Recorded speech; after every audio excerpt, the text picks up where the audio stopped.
Nathan Rourke makes his highly anticipated return tonight as the Lions and Bombers play their final tune-up before the postseason officially begins next week in the CFL. Hello, Canada. Welcome to Friday Night Football on TSN. Kate Burness alongside David Sanchez, Dave Naylor, Milt Steele getting you set for the Bombers taking on the Lions. And let's talk more about Nathan Rourke, because I think, to be quite honest, we are all shocked he is back this fast, but actually ecstatic that he's back this fast, because he was so electrifying for the entire league. Milt, other than the fact that we don't want to see him injured, no more. What would you like to see from the Lions QB tonight? They showed that he injured his foot, his ankle. And I think the Winnipeg Blue Bombers are going to test him to see how mobile he is. We know before he got hurt how well he moved inside, outside of the pocket, design runs under pressure. I want to see if he still has that mobility, if he's still able to make those plays with his legs. Those are the things I want to see. You know, for a young quarterback, Nathan Rourke had an amazing amount of confidence this season. And you could see it in the way he played, the way he made decisions, the way he progressed through every play. I want to see that confidence. I want to see that even though he hasn't played football in 2 months, he's still that guy between the ears. Yeah, I don't think that changes. He still has great command of the offense. He probably has more command of it sitting around watching it.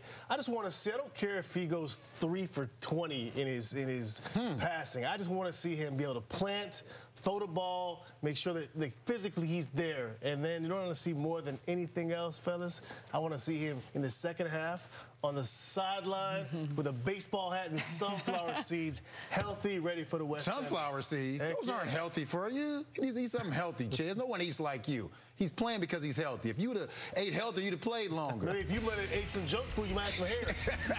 Oh, that was a pretty good clapback. All right, we got Nathan Rourke and the BC Lions facing off against the top of the West and the Winnipeg Blue Bombers. Friday Night Football from IG Field. Coming up next on TSN.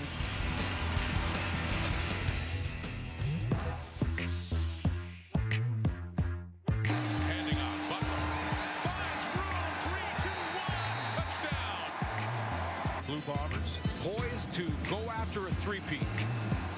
Look out! Picked off! Marcus Sales has it.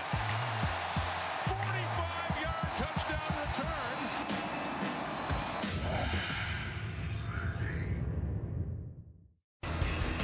Welcome to IG Field in Winnipeg. We're just a few weeks from now. We'll be right back here for the West Final. But tonight it's Friday Night Football for the final time in year 25. The Bombers with a win tonight. It set a franchise record. That'll be their 15th win of the season. On the other side, the much anticipated return of the remarkable Nathan Rourke. Exciting to see him back. Yeah, Kid Canada is back for the BC Lions. When he was injured, the Lions were off to an 8-1 start to the season. Nathan Rourke had thrown for over 3,000 yards and was the front runner for MOP. He was the Lions nominee. He is back in the lineup. We will see him for about a quarter tonight. The front runner now for MOP is Zach Collaros, who will start this game, but probably only play a first quarter or so as well. He led the CFL with 35 touchdown passes this year. That's 10 more than his previous career high, so a phenomenal year. Got him a contract extension, and now his team will look to wrap up with a win at home. The Bombers 7-1 at home so far this season, 14-3 overall, 9-1 versus the West, 9-0 versus the West with Zach Collaros at the helm. The Lions 6-2 on the road, won the toss, took the ball, and we are underway. Friday Night Football one last time this season here in Winnipeg. This will be brought back by Williams on the opening kick return and eventually forced out of bounds just beyond the 30-yard line, and that'll give us our first look in a long time at young Nathan Rourke. Yeah, that pace, by the way, as he started the season 8-1, was for over 6,000 yards passing, and that completion percentage just outstanding. Pretty much 80% of his attempts were completed.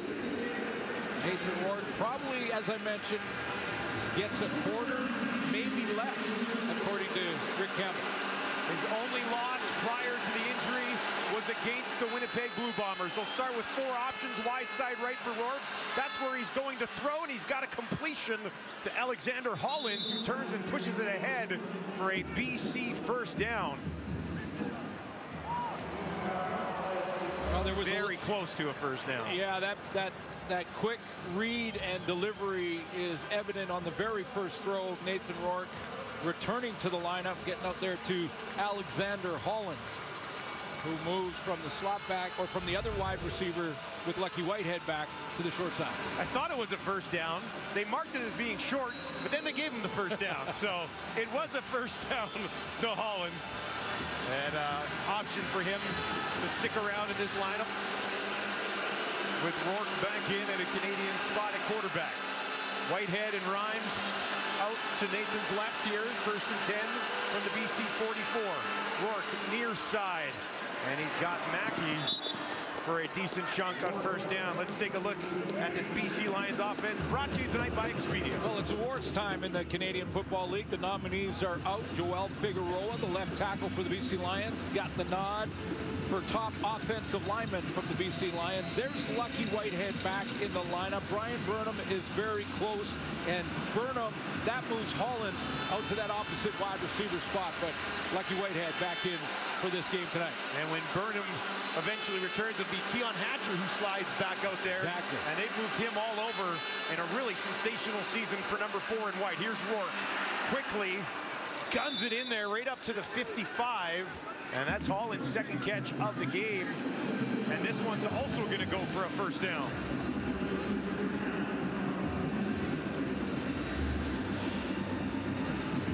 There he is, that wide side. Just a little waggle motion towards the offensive line, and then quick crosser, sits down, 1st down. Rourke has started the game 3 of 3 for 22 yards. Lions marching up to midfield against this Bombers defense. Bombers are going to bring some heat this time. It gets picked up. Rourke gets it away. Looking down the field for Hatcher. Broken up neatly on the play. It's Jamal Parker who went up and knocked it down.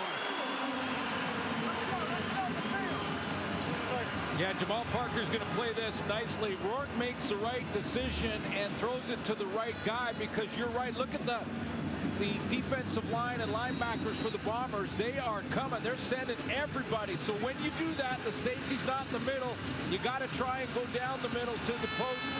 But this is going to be that first hit back for Nathan Rourke after the throw. Big Jake Thomas dropping 275 pounds on you. Oh, no help up either. Here's Rourke near side, gets it to Butler. Butler takes it down inside the 50, makes a man miss, stumbles ahead, and that will be enough for another BC Lions 1st down. Well, that's the other thing. This is a great call by Jordan Maksimic to go to the outside to James Butler really quickly here, because if the Bombers are going to load the line of scrimmage with their linebackers like they did on that long throw, then that little flare pass is going to be open and going to create a good angle for the tailback. Butler had 52 catches coming into this game tonight for 373 yards and 4 touchdowns as well. He stands to the left of his quarterback now. They'll hand it off to Butler. Nowhere to go, spins away, but eventually wrapped up by Casey Sales, who loses his lid on the play. Well, pretty much the starting lineup for the Bombers are back. Jackson Jeffcoat was one that was missed for 3 games, 5 total on the year. He's back. Willie Jefferson, their nominee for Outstanding Defensive Player. They don't get Donald Rutschman's back, but they do have the veteran in Alden Darby to play that spot. And there's Diedrich Nichols. He missed the game 2 weeks ago before the bye against BC. He's back at halfback. 2nd and 10 on the Winnipeg 43. 4-man pressure. They get through the line. Rourke on the run. Bobbles the ball. Bombers hop on it and take over. Winnipeg recovers just inside their own 50. BC Lions were marching. The Bombers finally got some pressure on Rourke, flushed him out of the pocket. Sales is there. They knock it away. And the Bombers D steps up big early. Boy, that caused fumble created by Casey Sales, number 90. You're going to see him go one-on-one with Jarrell Broxton here, and he did nice swim move to get right down Main Street and force Nathan Rourke to try and escape the pocket. It bounces off his thigh, and a couple of plays before that, Rourke knocked down, and he tried to get a little help from the opponent. Oh, Jake Thomas says, no, I'm not helping you up, kid. Welcome back, but no love from them. It's a Rasheed Bailey to start the game for the Winnipeg offense. 6-yard pickup for Bailey on a sweep.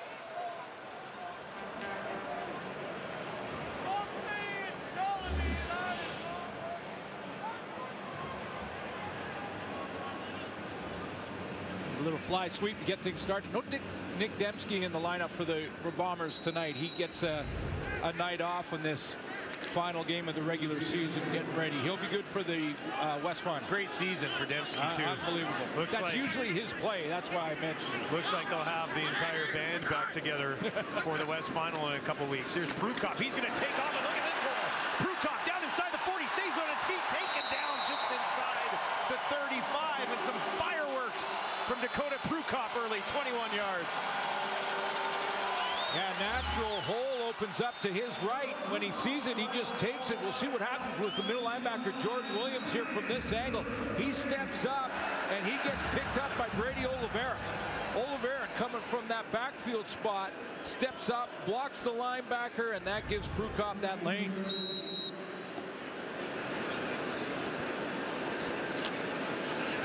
Mike O'Shea watching on as his Bombers will have a chance to win one game at home for a trip back to the Grey Cup in a couple of weeks. They'll hand it off to Brady Oliveira this time. Oh, he takes some contact, but bounces back and pushes ahead for an 11-yard pickup. Well, he's 71 yards coming in away from a 1,000-yard season, which you know he would love to get to. And you know, as this game goes on, you'll probably see some of the starters coming out of the lineup. So you know that Brady Oliveira would like to get to that 1,000 as quickly as possible. 3 plays for the Bombers so far, all of them on the ground. 6 yards to Bailey, 21 for Prukop, and 11 for Brady Oliveira. Working from the BC 22. Kolaris to the end zone for Schoen. He's got him! Touchdown, Winnipeg! Sweet 16 for Dalton Schoen in his rookie season.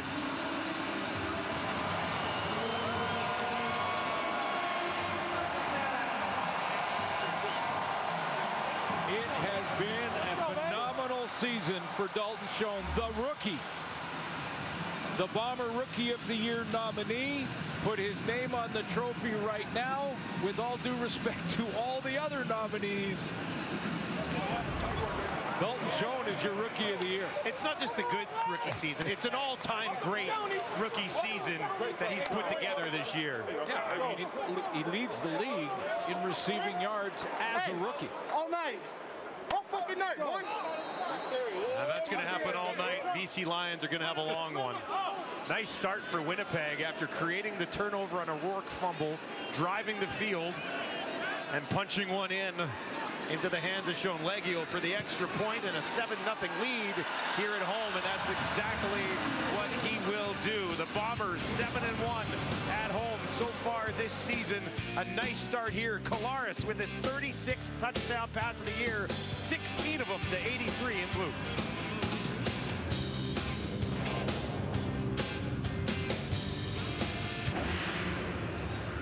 I know Lions fans are wondering, how does a guy get that open in Dalton Schoen? Well, look at the pre-snap motion from Buck Pierce, the offensive coordinator for the Bombers. Sometimes you can get an offensive advantage with that pre-snap motion.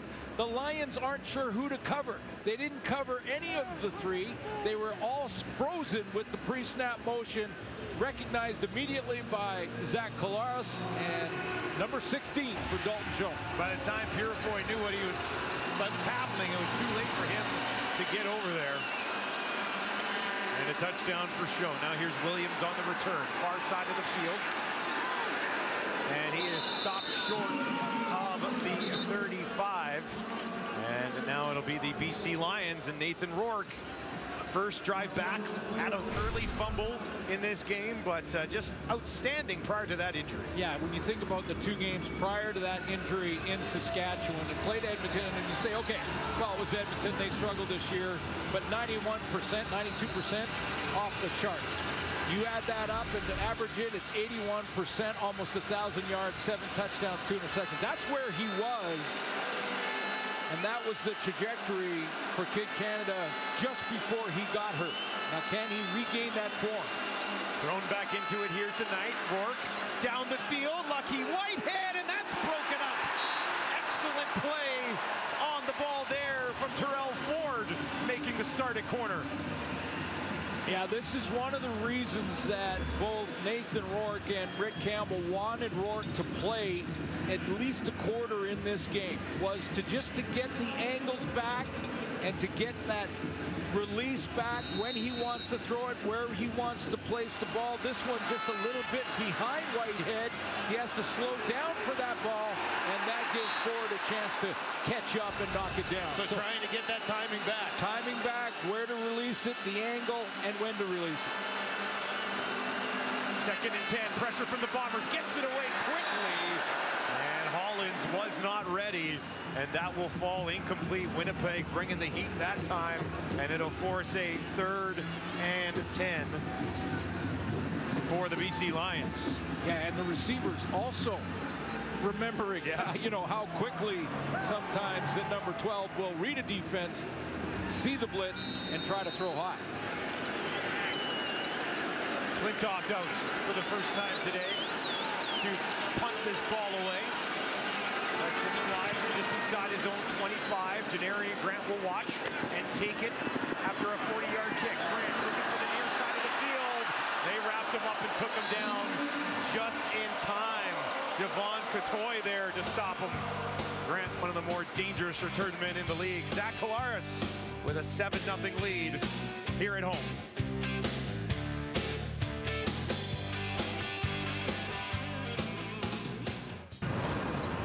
Well, you don't see many quarterbacks put together their best season in their career at this stage of their career, but that's what Zach's done this season.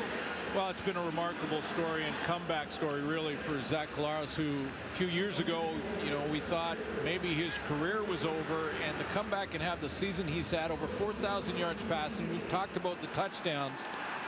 Front runner for MLP with, you know, again, all due respect to Kenny Lawler and Kadeem Carey, who we'll see tomorrow night. Or actually, they may be resting him. Yeah, he might not play in that game. So, but there's your front runner right there for MLP. Oliveira on the handoff, and he takes a couple of Lions dragging along with him against this Winnipeg offense. Their nominee for outstanding lineman, by the way, Stanley Bryant, out there at left tackle. They get Michael Couture back at center. That's their starting group, the group that started the regular season this year. Dalton Schoen we've talked about in the receiving corps, but Greg Ellingson returns to the lineup tonight, and that is huge for this Bomber receiving corps. Just a real smart route runner who understands the game as well as the quarterback does and knows that space and time and when to be there and where to go. Has missed a lot of time this season, still averaging, when he has been healthy, over 80 yards per game with Zach Collaros.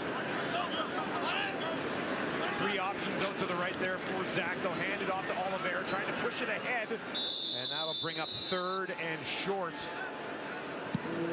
for the Bombers. Well, it's late October in Winnipeg, and Coach O'Shea is setting the tone right there. I mean, he's just decided, look, hey, it's balmy, it's shorts weather. I love the hoodie and short look. I do. It's one of my go-tos for about September until maybe not this point. I'm not wearing shorts around much anymore. But yeah. Drew Kopp, short yardage. Busts through a couple of tackles and picks up the first down. But it is a beautiful night, and way to go, fans of the Blue Bombers. And I know you got a great team to cheer for, but IG Field has been packed all season long, sellouts throughout the year, and you know that Western Final, they are going to go off. It might be a little colder in a couple of weeks here, but it is almost beach weather here in late October in Winnipeg. Just great night for football. 11 degrees at kickoff tonight. Amazing. Amazing. Wolotarski in the slot to the right of Collaros. Collaros is going to look down the field, and that'll be batted out of bounds. Ellingson was looking for a flag. Looked like he was almost out of bounds as that ball was coming in towards him. Yeah, he looked at the officials, and he's signaling to Coach O'Shea right now to possibly challenge this. Working on Hakeem Johnson getting the start tonight as Jalen Edwards-Cooper slides into TJ Lee's halfback spot.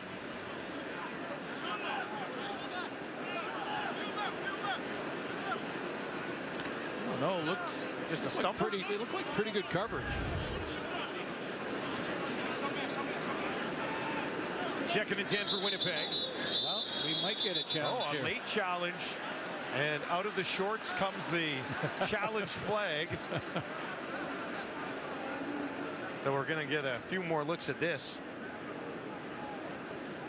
Well, that's a long shot. So that's we call that the all 24 shot, where you get almost every single player in the shot. And Winnipeg is challenging the previous play.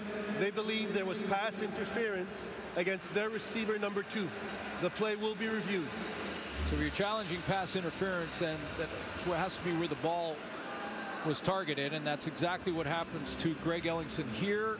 Let's see if we can pick it up late. He's way out of bounds, so he was ineligible anyway, but the question, go back and take a look. He's right at the top of your screen here. There's Hakeem Johnson, the corner that's covering him. Now you see the extension of the right hand. Boy, it's tough to tell from that angle. Yeah, it's a tough one. Looked like almost a little hand fighting that led to a stumble from Ellingson. Both officials were right there. You saw Ellingson turn around and say, really? And you're not going to throw a flag on that one? So O'Shea has taken a challenge here. He's won 7 and lost 4 this year. And let's get an official ruling down on the field. Upon further review, the ruling on the field stands. There is no pass interference. Winnipeg is charged with a first-team timeout. It's second down. Yeah, I think a lot of that decision was based on the fact that those were the angles, and from those angles, there's not enough proof to overturn a call. But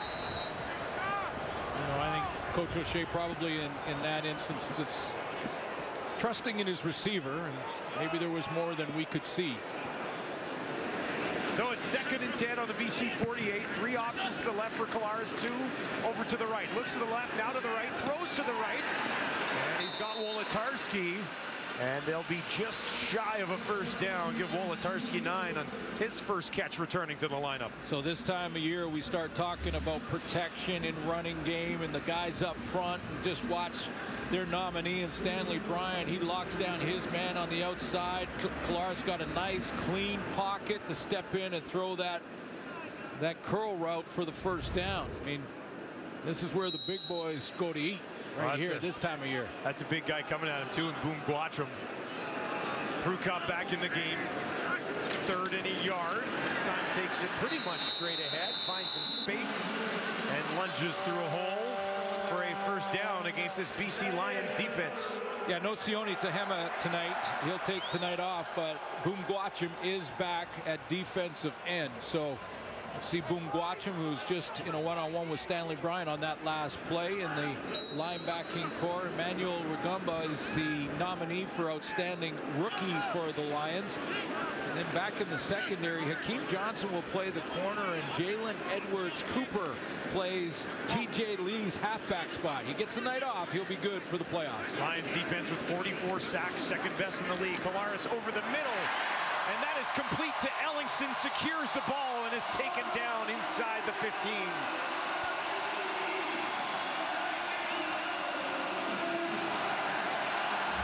That's what I mean about time and space with Ellingson. This is a reroute. If he's got man-to-man coverage, he runs right through the man, but he sees zone, so he sits and slows down right in that window so Zach Collaros can find him, and that's a 26-yarder. Pitch and catch.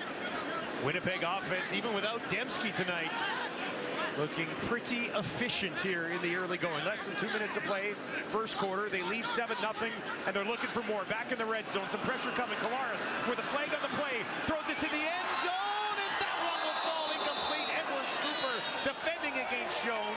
Schoen calling for a flag. There's already flags down on the field, and we'll have to sort this out. Number 98. It's a 5-yard penalty. We'll replay first down. I thought Guatram came around there pretty quickly. Trying to get his timing back as well. Here's the corner route. This time they're just going to go straight trips, 3 receivers to that side, and might have had an argument there if it.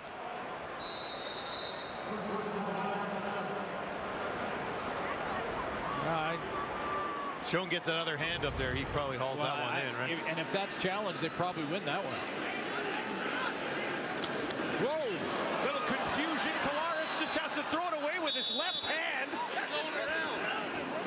Guachum gets up, chats with the official, and a late flag here on the play. Yeah, because did Zach Collaros cross the line of scrimmage with that throw? If it crosses the line of scrimmage, then it's fine to throw it away like that. But if it doesn't, there has to be a receiver Intentional nearby. Winnipeg number 8. That's just either Zach went the wrong way or Brady Oliveira went the wrong way. So it's a busted play offensively. He's trying to just get it out of there. Double check the play call on his wristband.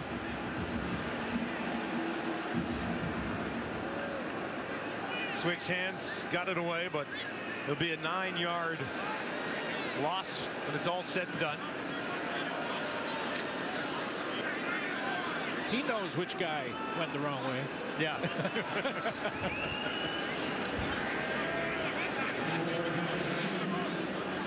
Officials still discussing things at the 15-yard line here. Listening maybe to command center here.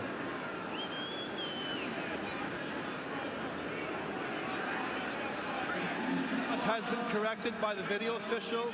The ball was thrown away from the 11-yard line. It's going to be second down from the 11-yard line.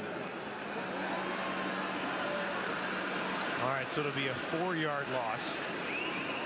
Thrown away from the 11-yard line is what Ben Major had to tell us. So they'll take second down and not the penalty. And got one shot for second and goal. Collaros, time in the pocket. Now he's going to take off out on the run. Gets around a defender, throws it to the end zone. Back in the end zone, got it. Going down and getting it, Rasheed Bailey. Scrambling around, and Collaros finds him. Now the only question was Zach Collaros over the line of scrimmage? He was very close. He was getting close to it, trying to buy some time. He gets Rasheed Bailey, who a couple weeks ago against the Lions with Drew Brown playing quarterback had a big game, 100-yard gain, but Collaros on the run. Well, he has been fantastic this year creating. Nice catch by Bailey to go down and get his hands underneath this. Ruled a catch on the field. They get both arms. It looks like he kept it off the turf, so that's fine. Now it's a matter of where Collaros was when he let go of that football. The ball, the line of scrimmage was the 11. Right, so was he over the 11-yard line when he let that ball go? I think it was very close. Take a look again and see. So you're right. He's right at the line of scrimmage. There's the ball right at the 11. So let's take a look. He'll step up. And then he flattens it out. Gets close to the line here. Whoa, whoa baby. Oh.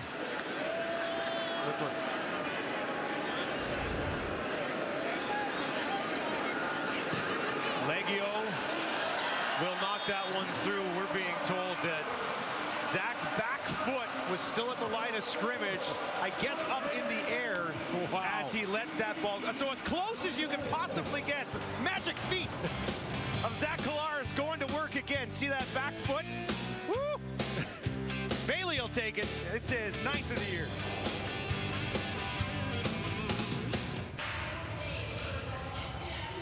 Yeah, let's take one more look. I know Lions fans are curious as to just how close he was. The command center did review it, and they looked at it before they kicked the extra point. But you get up to that 11-yard stripe, stop it right there. Okay, so that foot is behind the 11. That lead foot is in the air, and the ball leaves his hands right there. So, I mean, you're right. As close as you could possibly get to being over the line of scrimmage.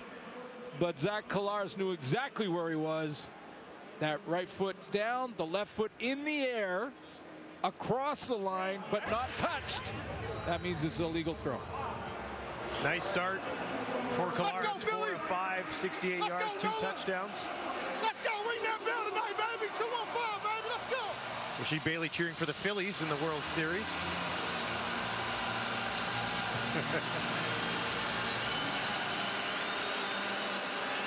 Williams takes it at the 10. Untouched to the 30. Stays on his feet, pushes it out just beyond the 35-yard line. For more on Nathan Rourke's road to recovery, let's send it down to Farhan Lalji. Yeah, Dustin, well, many of us thought Nathan Rourke's season was over. In fact, his plan was to always come back, and the surgical procedure used reflected that. Initially, they were going to put a screw into the ligament around that Lisfranc joint, but in the end, they decided to also put a plate in that joint, and that was designed to make it structurally more sturdy, more stable. That plate is eventually going to come out at some point after the season, but the hope was that that would speed up the recovery time. It wouldn't affect him long-term. It would help him both short-term and long-term, and it's because he really wanted to come back and play this season. He's that invested to this team. He wants to finish what he started. One interesting thing here on the sideline, when he comes to the bench and he's looking at the iPad, he's actually got his foot elevated on the bench. So a few little things are doing extra for him as he tries to complete the process heading into next week. Do you think this is the last we see of him in this game? Quarter in? Well, that was the plan. Rick Campbell said it would either be like around a quarter or less, he said. So if he thought he had sort of a good rhythm going early, it might only be a couple of series. This may be his last, working it out. Bombers were showing some pressure. Now they just run 4. Rourke, Lucky Whitehead, completion for a first down just inside the BC 50, and that will do it. 12 yards to Lucky Whitehead to wrap up the first quarter. The Bombers 7-1 at home and off to another sensational start at IG Field. They lead 14-0, bringing it on both sides of the football. All Winnipeg, quarter number 1.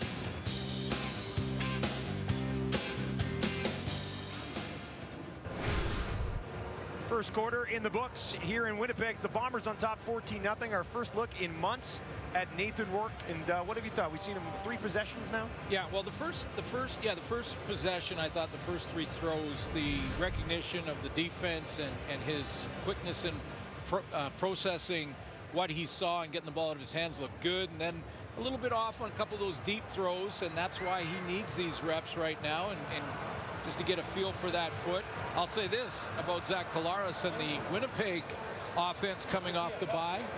They look sharp. They look really sharp, Very don't sharp. they? Yeah. We'll see how much longer Zach needs to be in this football game.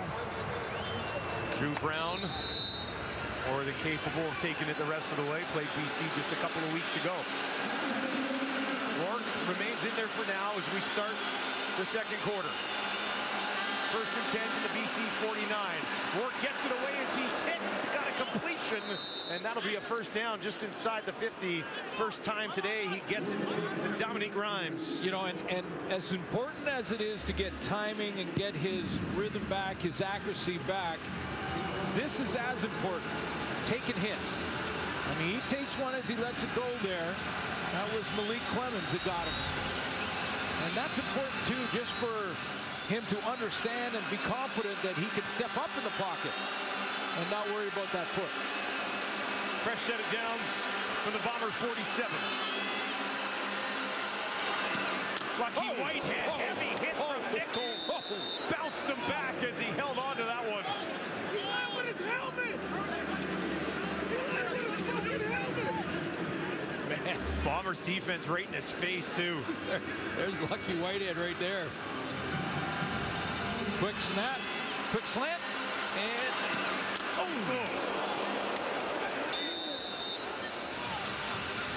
See Dedrick Nichols coming up in there with that shoulder pad. I heard from the BC bench saying he led with his helmet. No penalty flag. Pipkin into the game, pushing ahead on second and short. And Prukop and Pipkin take care of business so far here tonight. But you see those 2 plays and how quick he was processing, getting the ball out of his hands. Very similar to the beginning of the season. Absolutely. Yeah. Like just real quick reads of the defense, and then bam, it's gone. I mean, when I put a clock on him for our pregame hit, less than 2 seconds on a couple of deep balls. It's hard to get pressure on a quarterback if you throw it in less than 2 seconds.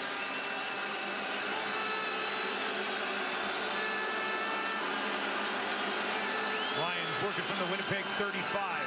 They'll get it to Butler. Really hasn't got much going on the ground so far tonight. Pushes us ahead about 5 yards down to the Bombers 30.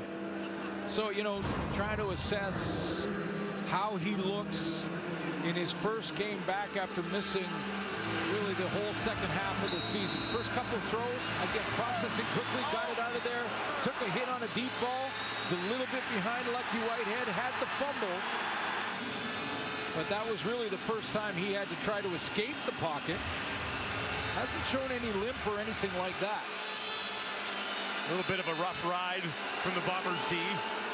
Rourke near side, stumbling was Rhymes as that was headed in his direction, and he couldn't really recover and hang on. I tell you what, you should have seen the reaction from Nathan Rourke after this throw. You might get a good angle of it here. This is Rhymes' angle. And it's too low. That ball is thrown too low, and this is the accuracy that he's working on through reps. Watch his reaction. Like, come on. I made that throw in my sleep in the first half of the season. You know, he'll get it back. Sean White hit 24 of his last 25. And will knock another one through. League best 91.7% coming into the game tonight for one of the best to ever do it. Greg Ellingson back for the Bombers, involved in this offense that right now has a 14-3 lead.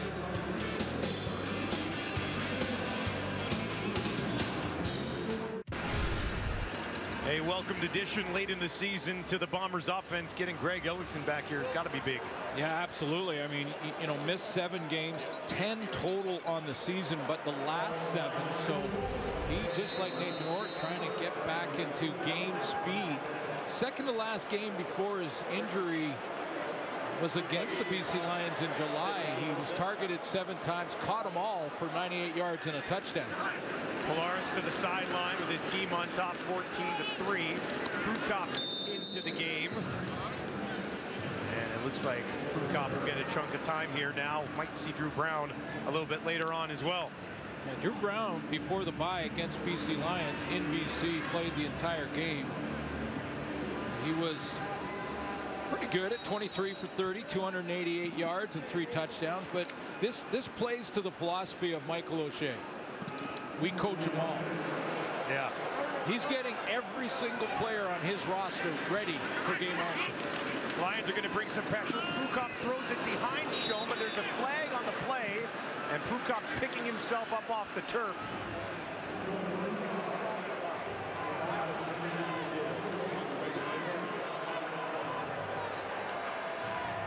Got that away just in time.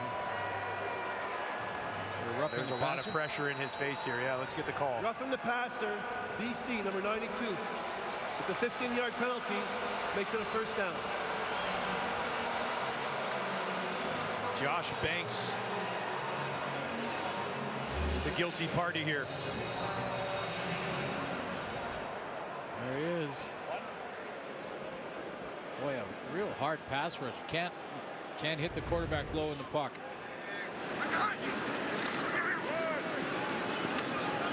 Handed off. Oliveira trying to cut it back. Rugambo's there to make sure he doesn't take it too far. Short pickup. That was quite the bull rush, and you know, I don't think it was a deliberate low hit by Josh Banks. It's kind of pushed right through his man. Yeah, right? he just, his momentum took him into the legs, but that doesn't matter. Still a penalty. Your defensive coordinator for the BC Lions, Ryan Phillips. Number 2 in the league in points allowed. The most important stat for a defense. Points allowed. Don't allow points. That's really what it all comes really down simple. to. Yeah. Prukop incomplete. Looking for O'Leary orange. Got a decent crack at it. But that'll bring up 3rd down. And Leggio will trot out onto the field.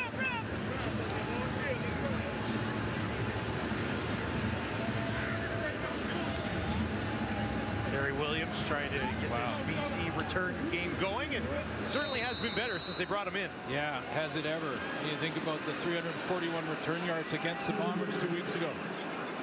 One of the best ever. Yeah. Best ever in Lions history. Leggio, low kick from just inside his 50. Williams takes it at the 10. He has nowhere to go. He was being patient, trying to see something open up, and they just kept closing in on him. And eventually we'll track him down. Well, there he is, Vernon Adams Jr. Looks like we've seen the last of Rourke tonight. Welcome back to IG Field in Winnipeg. With this being the final Friday Night Football of the 25th anniversary season, we would like to acknowledge one of our own. Cameraman Jim Young has worked on all 25 years of Friday Night Football. Giraffe, as he affectionately has been called, has been going through some difficult times and was unable to finish the season. Jim, we are thinking of you and your family here in your hometown of Winnipeg tonight. Thank you for all you have done for us here at TSN. Well, this time of year, those cameramen line back the tough. They earn it, don't they? Yeah, they do. Incompletion here. Adams back in.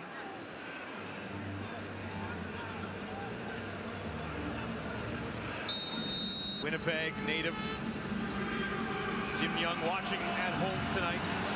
Once again, our thoughts are with you, man.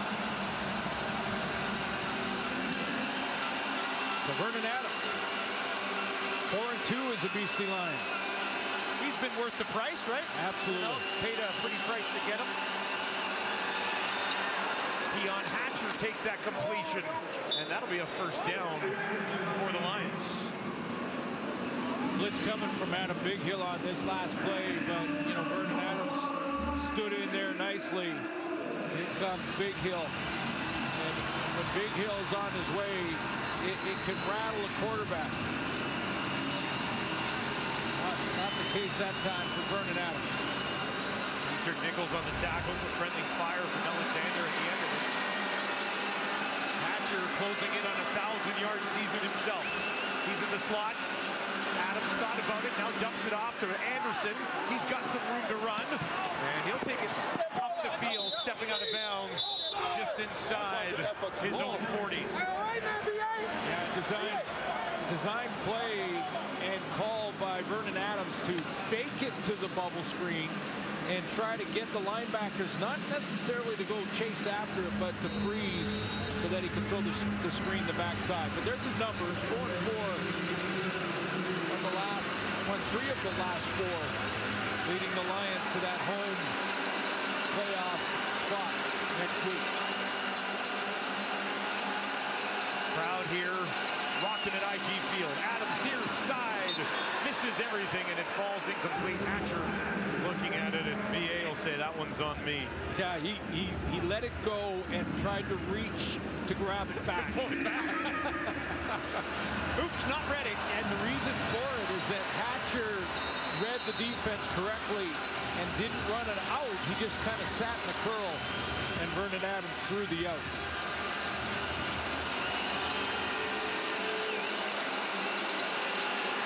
Fourth time in club history that BC has finished second in the West. They've never hosted Calgary in the West semifinal. Whitehead, and that was defended well. Ford is there just at the right time to bat it away. He's made a couple of decent plays getting the start here tonight. The Waterloo product, Terrell Ford coming up big here, and you know, Lucky Whitehead's going to remember as he gets some more playing time. Remember, he's coming off injury too, to come back to the football there. Just take a couple of steps back towards the line of scrimmage to keep that separation with the DB, but take nothing away from a great break from Terrell Ford. Flintoft drops it into the hands of Grant at his own 20. Grant puts his head down, lunges back up to the 30. A short return that time as they contain Denary and Grant. Farhan Lalji will have more on that man, Brady Oliveira, when we return. Brady Oliveira closing in on 1,000 yards. For more on his season, let's send it down to Farhan. Yeah, guys, just 46 yards away, came into the game 81 yards away, and he told me earlier this week he really feels the offensive line is blocking harder for him as the season has progressed here, and he thinks one of the reasons for that is the amount of time he spends with the offensive line in the film room, and that's something he learned from Andrew Harris when he was here. Back then, the O-linemen here in Winnipeg used to really make it a point of pride blocking for Harris. They loved how much he invested with them. They're now seeing the same things from Oliveira. He says the chemistry is really good. He's starting to read the block so much better, and it's turning into a win-win in terms of balance as he's completely taken over as far as that starting running back job is concerned. He's not splitting it with Johnny Augustine. It's his job. He thinks that chemistry is really starting to take root now. Well, it could go a long way for the rest of this season and for his career here in Winnipeg, being a local kid who just wants to have success for his favorite team. You know what? That's what I took from that Zoom call more than anything. Just how proud he is to be a Manitoban. You know, he loves this province. He loves the fans of this football team, and he does not want to let them down. And he made that very clear on our Zoom call. 2nd and 10. Who got near side, trying to lunge back for it, was Rashid Bailey, working against Gary Peters, who's having an excellent season. And that one falls incomplete, brings up 3rd and 10. So it gives you a quick perspective, right? I mean, Zach Collaros comes out to start the game and goes down the field, scores, and then goes down the field and scores, and then they sit him down. And Prukop, who's made a couple of good throws and looks like he's comfortable back there, has been thrown out a couple of times. He's not the MOP. I mean, right? Like, exactly. That's what Zach is. Yeah. Just the year that Zach has had. And I agree with the idea to take him out, by the way. That's not what I was trying to.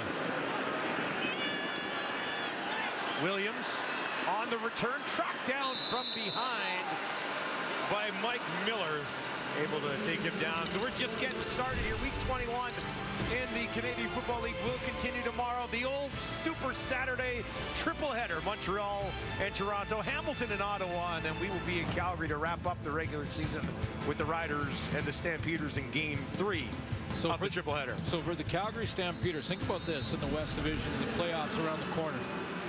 At 12 wins, and if they win tomorrow, 13 wins and not have a home playoff game. Doesn't happen very often. That's how dominant these 3 teams that are going in the West playoffs have been so far this year. Adams, pocket collapses, escapes out to the right, puts on the brakes, cutting ahead, and he stopped just shy of the 45. Well, this is one where Vernon Adams, or the quarterback room anyway, takes the offensive line out and says, okay, guys, there was no completion here. I ended up scrambling, but you gave me like about a day and a half in the pocket to throw the ball. I mean, this is Jackson Jeffcoat. They switched out Willie Jefferson, but he was in there for quite some time before he decided to run. Pretty good blocking up front.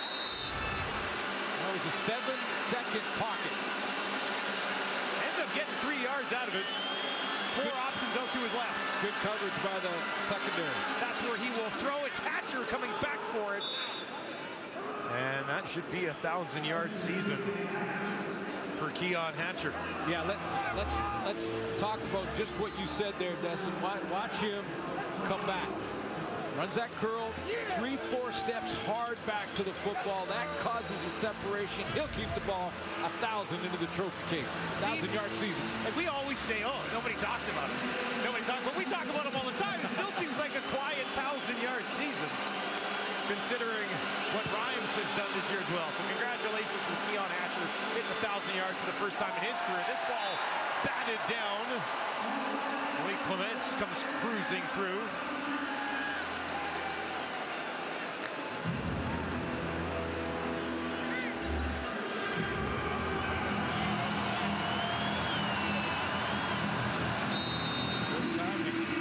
Clements doesn't get it, Nichols does. I was going to say, Nichols gets that for sure if Clements didn't get his hands on it.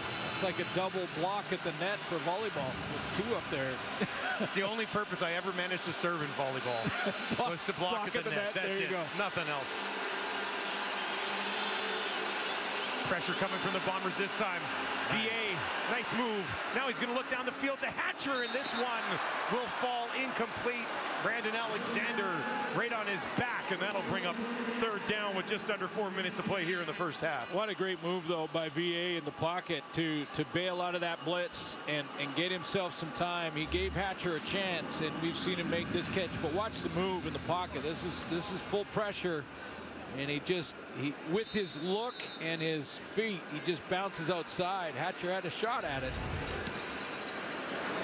Low driving kick by Flintoff. Grant takes it. Spin move to nowhere as they were all over him. Katoy down the field there to wrap him up. And everybody coming together at the 30-yard line. And eventually it's like a baseball brawl. Everybody says a few things and goes back to their sideline here. Claps! We got 45 seconds, so 3 minutes. Winnipeg Blue Bombers putting together another excellent season. Well, if they can get this one, they get to 15 wins, and that's never happened in Bomber history. But 9-1 versus the West. That only loss, Zach Collaros did not play. That was 2 weeks ago against the Lions. Drew Brown got the start, got it to within one possession too. So that's how, good this team and how balanced they are.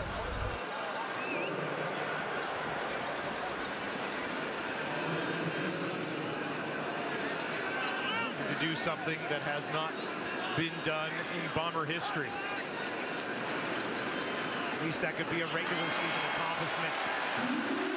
That's a great push by Oliveira as he drives towards a 1,000-yard season. He's hungry, and he knows that he probably won't play the whole game. Maybe he doesn't. Maybe he's been told he won't Wants play to the get it done second half. now. Yeah, you can see that push. I mean, we've seen this type of second effort, since probably week 3 or 4. I mean, he's just been playing hungry. He's not trying to be Andrew Harris. That's what he told us, right? That was about week 4. He said, I stopped trying to be Andrew Harris and just be myself. There they go right back to him again, and an excellent push ahead on first down one more time from Brady Oliveira. Getting closer.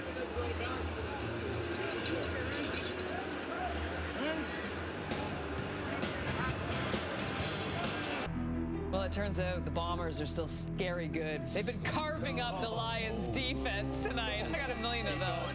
By the way, you guys thought you were going to the Grey Cup. Unfortunately, we blew the entire budget on these Halloween decorations and this music.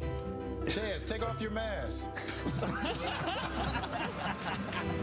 seconds, guys. 20 seconds. What are you dressing up as this year, Suits? I'm going to go as Dustin, play-by-play man extraordinaire. And I'm going to dress up like Teen Wolf. I have this Teen Wolf costume I wear every year because it's nice and warm when I go out with the kids trick-or-treating. Dominic Grimes said that Nathan Rourke was like Wolverine, the way he heals. Heals so quickly, yeah. Krukop on the run to his right. Down the field, the completion is shown. Schoen's going to take it inside the 30, down to the 20, staying on his feet. Won't be stopped, down to the 5, almost got there. What an effort from Dalton Schoen. There's a flag, but I believe it's for roughing the passer anyway.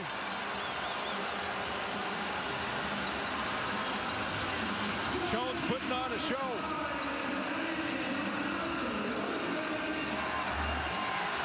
He's had such a great season. Let's just put him right in the spotlight. Number 2 to that side of the field. Major foul, roughing the passer. BC number 98. Will go up half the distance from the other run. It's going to be first down. Layered routes and then just yards after the catch, breaking some tackles, getting inside the 5-yard line. Here's your roughing the passer call. Looks like it's Boom Guacham. Clearly a high hit. Kind of left his feet. Couldn't do anything else on that play. Schoen's phenomenal night, phenomenal season continuing.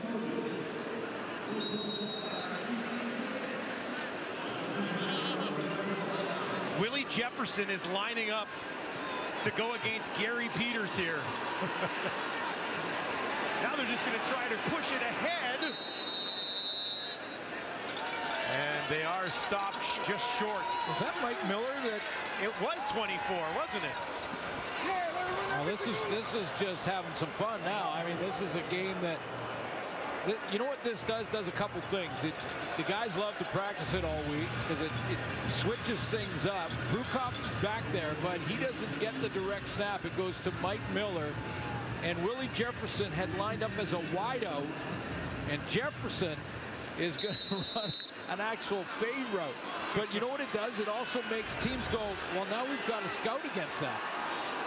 There's Jefferson again. Miller slides in there again, but there's flags on the play this time, and it'll be against the Bombers. That's going to push him back to number 69. It's a 5-yard penalty. It's still second down. Push him back to sort of a passing situation down here on the goal line. They're going to leave big number 5 in there at wideout. I think, well, I don't know. He's going to try and... No, the fun's over. He was trying to get back in that huddle, wasn't he? He was sneak in there. Nonchalantly walk in. Oh, nothing's happening here. Nothing to see here. Yosh, tap on the head there for Miller. He's got 1 touchdown in his career. Now the Bombers will get back to business here. 2nd and goal from the BC 6. Brady Oliveira standing in there to the left of his quarterback. Brukop in the game. Kolaris watches from the sideline after throwing a couple of touchdowns himself in the first quarter. Brukop looking for Ellingson. Rugamba slid underneath and broke it up. Won't be picked off. But a nice play by 33, having a sensational rookie season here in the second half. Yeah, and that's why I said, with all due respect to putting the Rookie of the Year, putting Dalton Schoen's name on the trophy right now. I mean, Schoen is going to win the award, but there's been some great rookie efforts in rookie seasons from a lot of players this year, and he's one of them. I mean, that's great coverage on a veteran slot back. Fumble right there, just a little bit out of bounds. So after a big play by Schoen to get them within striking distance, the Bombers will settle for a 13-yard attempt from number 13. And Leggio knocks it through. The lead goes back to 14. Bombers on top, 17-3.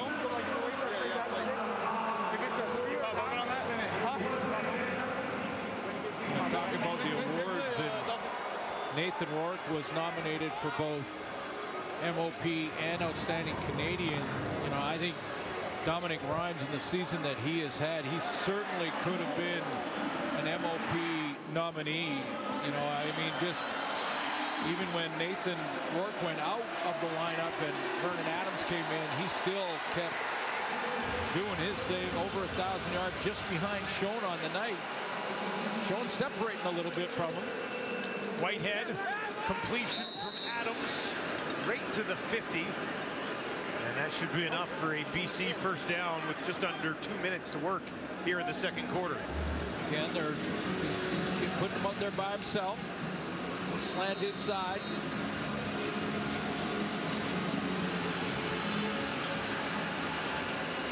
But Rhymes and Schoen, 1 and 2.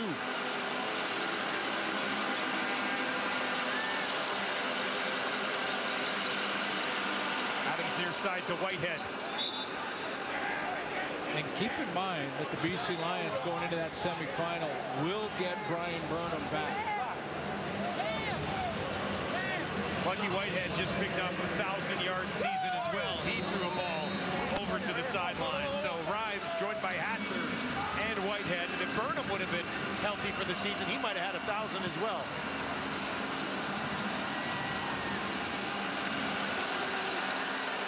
Second and 2. Bombers showing some pressure. They get it out to Whitehead, far side of the field, pushes ahead for a BC Lions first down with 1 minute and 11 seconds on the clock.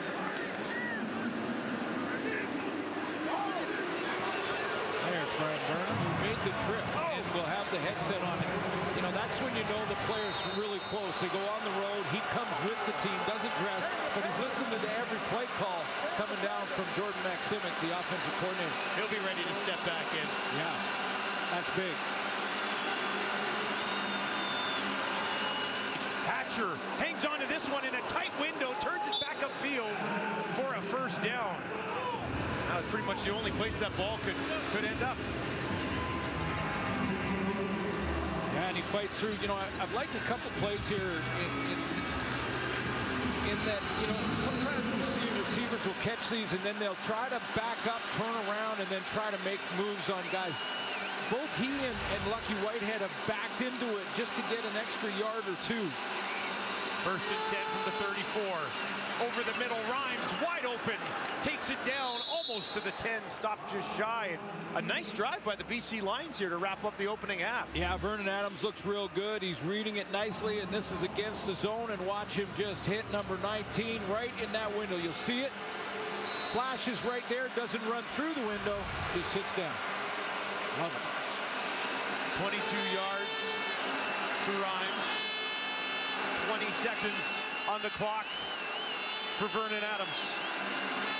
3 options out to his left. Now he's in trouble, trying to take off on the run, and we'll just throw this one away outside the end zone and take another crack at it with 11 seconds on the clock. Yeah, I think he wanted to go to the one receiver side, and over there was Alexander Hollins to his right, and Hollins ended up getting double teamed. He got covered down by Winston Rose, and also I believe the safety, Brandon Alexander, came over and helped out. So Vernon Adams decided to throw it away and save the loss. Second and 10 from the Winnipeg 12. 3 points from Sean White. All they have so far. Avoid the line.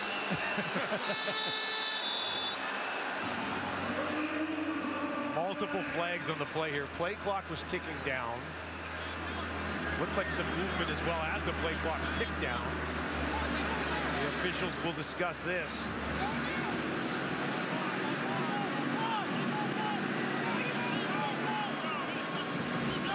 Looks like it might be against the Bombers, and they're not happy with it.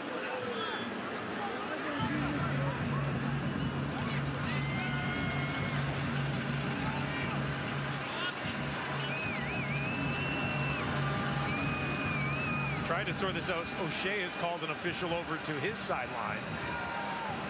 And now Ben Major's actually running right over to talk to Osh as well. You think they're saying, well, what about the play clock ticking down? Hey, well, I'm sure, but here we go. Time count violation, BC number 8. It's a loss of down, it makes it 3rd down. Okay, so it'll be a loss of down, make it 3rd down. Instead of the 2nd. Just the way that was executed, Dustin, it looks to me like the command center had to, in real time, tell Ben Major. Looked like that was going against the Bombers, didn't it? Yeah, because it looked like the Bombers were offside. But they must have, from the command center, said that the play clock ran out. Well, it's 3rd down. And now more confusion on the field. The Lions have about 20 players out there right now. And inside of 3 minutes, you lose it down on a delay of game penalty. So it's not just yardage. They're going to have to line up for a field goal now. So Sean White will come out to finish off this drive. It'll just be a 19-yarder for White. He's only missed 1 in his last 11 games. BC trying to come away with something from a drive late in the 2nd quarter. Hold looks good. White swings through and knocks it home. And BC will put 3 more on the board, trailing 17-6 late in the first half. Halftime coming up. Do not go anywhere. They got the spooky decorations on the set. I wonder if anyone's wearing shorts. If somebody was, who would it be? It won't be Milt. No, it won't be Milt. Not a chance. Probably Dave Naylor. I was going to say Dave Naylor. Sorry, Dave, but I was going to say Dave. Yeah. Jez probably has too big a clothing budget to wear shorts. He pays for pants. So everybody getting their touches here in the first half. Yeah. Kalaris, good start. Rourke got back into game action, which was a positive as well.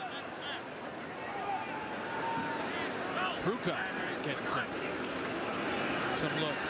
Hand it off to Oliveira, pushing ahead, punching up towards 50. 10 more yards Is that what he for needs? him there. That puts him up to 52. And he's still just shy. Needed 19 more to get to 1,000. And you know who does not care about the 1,000-yard seasons and all of that at all, really? Their head coach. You leave him in to get him 1,000, don't you? You do whatever the plan is, regardless of whether he gets to 1,000. Don't get me wrong, Mike O'Shea would be happy and proud of his guys for their accomplishments, but Well, final play and a half, and here he goes, needs 19, and I think he got it, almost right on the nose. 1,000 yards in style for Brady Oliveira. he's trying to figure out what he got because he's going to keep the ball too. How about that? Now he can sit out the second half. He needed 19 yards for 1,000. There's 5, 10, 15. He's got 20. I think he got it. He got 20. Let's send it back to the panel. And that panel would be David Sanchez, Dave Naylor, Milt Stegall. What a way to end the half. And now when Brady Oliveira gets over 1,000 yards on the season, we might get to the Bombers in just a minute. But first, let us talk about Nathan Rourke. So he comes in. He had the opening quarter, a little bit of that second quarter to finish off the drive. He ends up being 7 for 11 for 68 yards. He took a couple of hits as well, David Sanchez. How do you think he looked overall? I think they have to. There's a quarterback controversy. I think they have to decide now who. Look, it wasn't. Nice try. Yeah, it was. Look, we didn't see anything that it impressed us. Or anything that let me think that he wasn't ready. It was kind of as expected. He took some shots. One thing that I saw, he took a shot and there he tried to get helped up. Didn't get helped up. Later on, he took a shot and gave a butt slap and a high five to whoever hit him. And he looked like he was comfortable out there, at least in getting hit. Now, in regards to their rhythm and offensively what happened, we didn't see much, which is kind of what to be expected when you're been out for a few months, you're on the road, you're playing with a bunch of guys who realize they're not playing for anything, and they're playing against one of the best, maybe the best defense in the league. So kind of as expected, but good to see him out there getting some reps and healthy. I think the only person who really knows how this went tonight is Nathan Rourke. Like, he's going to know. It's really about how he felt. I thought he looked a little stiff at times, maybe compared to what we've seen him before. Some of the throws downfield, the receivers were coming back to the ball a bit. We're not used to seeing that with him. And there's some accuracy. I mean, he looked like a guy who hadn't played for 2 months, but he still looked like Nathan Rourke. Yeah, well, after not having played 2 months, I would like to see him play more. And I know their main thing is making sure he's ready for next week. But after that, I would like to see him play more, maybe at least a half. And for these Bombers, I think they were out to send a message. They wanted to send a message not only to Nathan Rourke, but to this BC Lion team. Just in case you beat the Calgary Stampeders and you have to come back to Winnipeg, this is what you have to face. They want him to come back with no confidence. If you look at what Nathan Rourke has done against these Winnipeg Blue Bombers, and I know this was a meaningless game, but basically in a game and a quarter, they've had success against him. And he's a great quarterback, but these Blue Bombers have been able to maintain him. And that's the message they wanted to send, offensively and defensively. I think this was a good test for Nathan Rourke because although this is a meaningless game for a first-place team, because the Bombers haven't played in a couple weeks, because they're off next week, like this game, or they played 2 weeks ago, but a lot of them didn't play.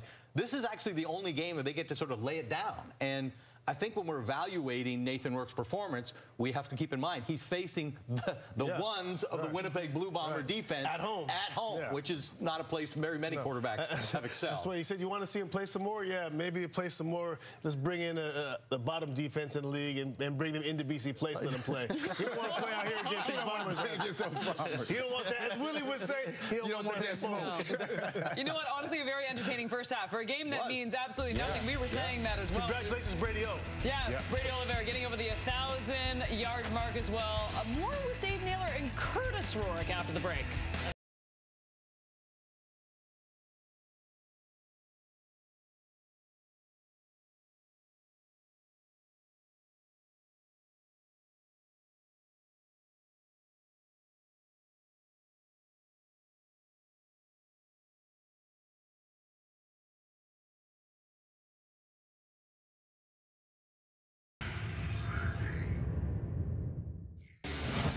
Nathan Rourke's younger brother, Curtis, is top 10 in the NCAA in passing this season, has been added to the Manning Award watch list. Our Dave Naylor caught up with the younger Rourke yesterday. Going to a school where your brother had been so successful could cut both ways.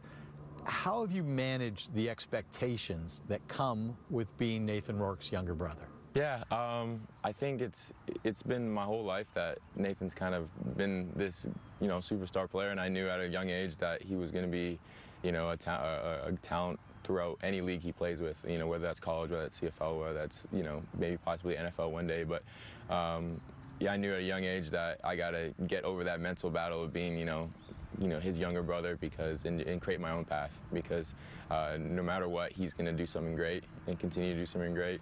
And so if I'm going to want to be in that same spot, I got to get over that mental battle of, being the younger one. The hardest working man in broadcasting right now, back in the TSN studios.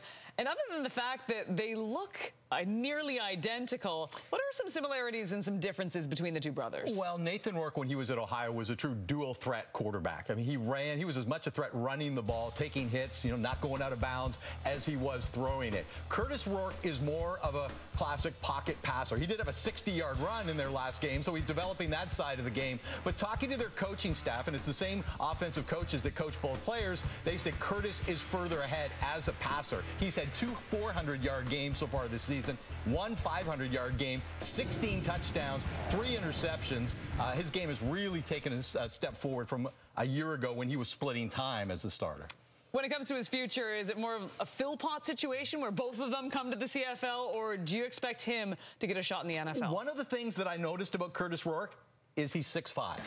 He had a second growth spurt around age 21. He's just a smidge under 6'5", perhaps, but he likes to say, hey, I'm 6'5". That he understands is certainly, when it comes to measurables, is going to make him attractive. Curtis Rourke has 2 years of eligibility remaining. He's going to graduate next summer, going to do a postgraduate degree, and he was added to the Manning watch list today. And when you've got a quarterback in the Mid-American Conference who's on the Manning watch list and 2 years of eligibility left, that's going to create some buzz about, does he go to a Power 5 school next year? They're 5-3 right now. They're having a good season. I asked Curtis Rourke, what's your goal in college football? He said winning a MAC championship. So he's clearly focused on this season, but he is an intriguing prospect for both leagues at this point, I believe. It's just going to be fascinating watching him, where he ends up, and just the Canadian talent south of the border right now, Sydney and Chase Brown, that I know you got to catch up with. It is just fantastic. Meanwhile, we've got a game to wrap up over in Winnipeg. The Bombers currently leading 17-6. Farhan Lalji with Zach Collaros right after this.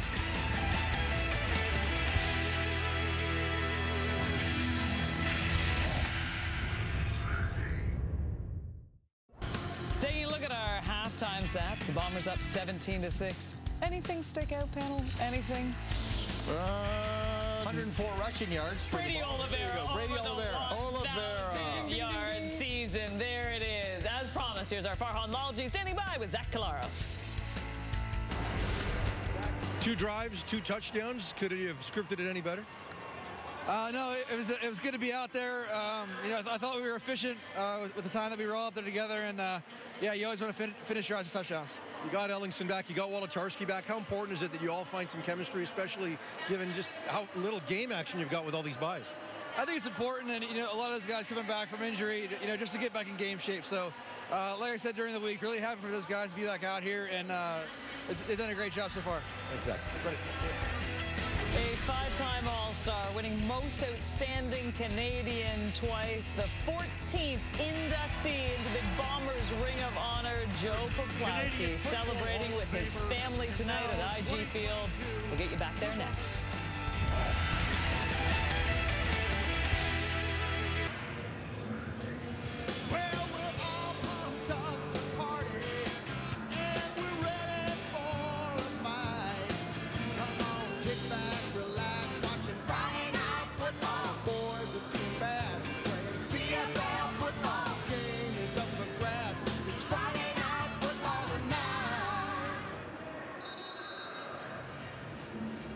Well, what an absolutely beautiful late October night in Winnipeg. Good shot of IG Field there. The Bombers on top, 17-6 at the half. And with Nathan Rourke. Nathan, so much anticipation around your return. How do you assess your performance in those 3 series? Pretty good. What do you think? I thought you were pretty good, but my opinion doesn't matter. Well, it matters to me. I know at the end you were a little upset with that last throw to Rhymes and one to Lucky earlier. You know, you said earlier in the week that you liked how you were seeing the game, but you still needed to work on the throwing aspect of it a little bit. Where are you in that regard? Yeah, I didn't think I made any mental errors, which is good, right? It's just kind of seeing things and stood in there for some hits, and which is all fun and part of it, and just some things needed to iron out physically. I felt like I did in the preseason game where I missed some throws, but you know, there's a reason that you get the opportunity to do these type of things, so I'm fine with it. How does the foot feel? Feels good. Yeah. Thanks for this. No problem. Foot feels good. Yeah, that's most important. That's most important. You know, like I've often said, Zach Collaros only played a couple series as well. Nathan Rourke, the 3 series in the first quarter. But the foot feels good. That's the most important part. Janarian Grant tripped up at the 30. He was looking to break one. Bruce Anderson down the field. Got some good speed of his own, able to trip him up, and looks like we're going to get to see a little bit more of Dakota Prukop here in the second half. Yeah, and if you're just joining us, great first 2 drives by Zach Collaros, who looked real sharp with the starting offense. Dalton Schoen put on another show in the first half, and Greg Ellingson has made a couple of catches in his return from the injured list. Prukop was 1 of 5, but that one went for 62 yards to Dalton Schoen. Augustine now into the game. And he is wrapped up. That'll be a loss on first down of a couple of yards, and it'll be 2nd and long. So now we'll see some backups in the second half. That was Johnny Augustine playing for Brady Oliveira, who on the very last run of the first half got to 1,000 yards rushing. He needed 19 on the final play of the half if you missed it. Love it. He got 20. 1,000 yards. Yes, Nick. I'm just trying to be like Dembski, man.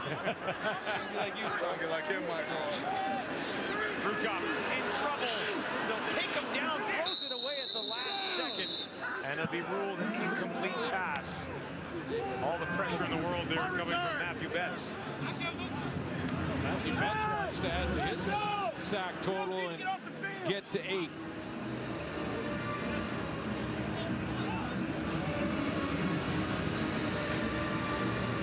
I'm surprised that wasn't ruled a sack. That was close. When you look there, it looked like that knee was down.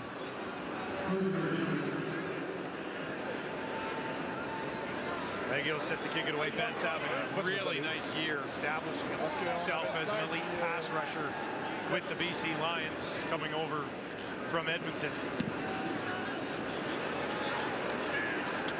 Williams takes it cleanly at the 30. Shy Ross rather into the game, and Ross returns it all the way back out to about the BC 45. Vernon Adams took over in the second quarter. I thought that last drive before the end of the half looked real confident, some real nice throws against both zone and man.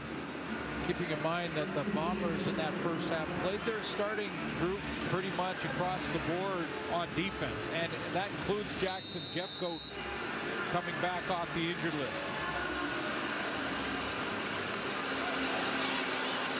Adams was 8 of 14 for 93 yards.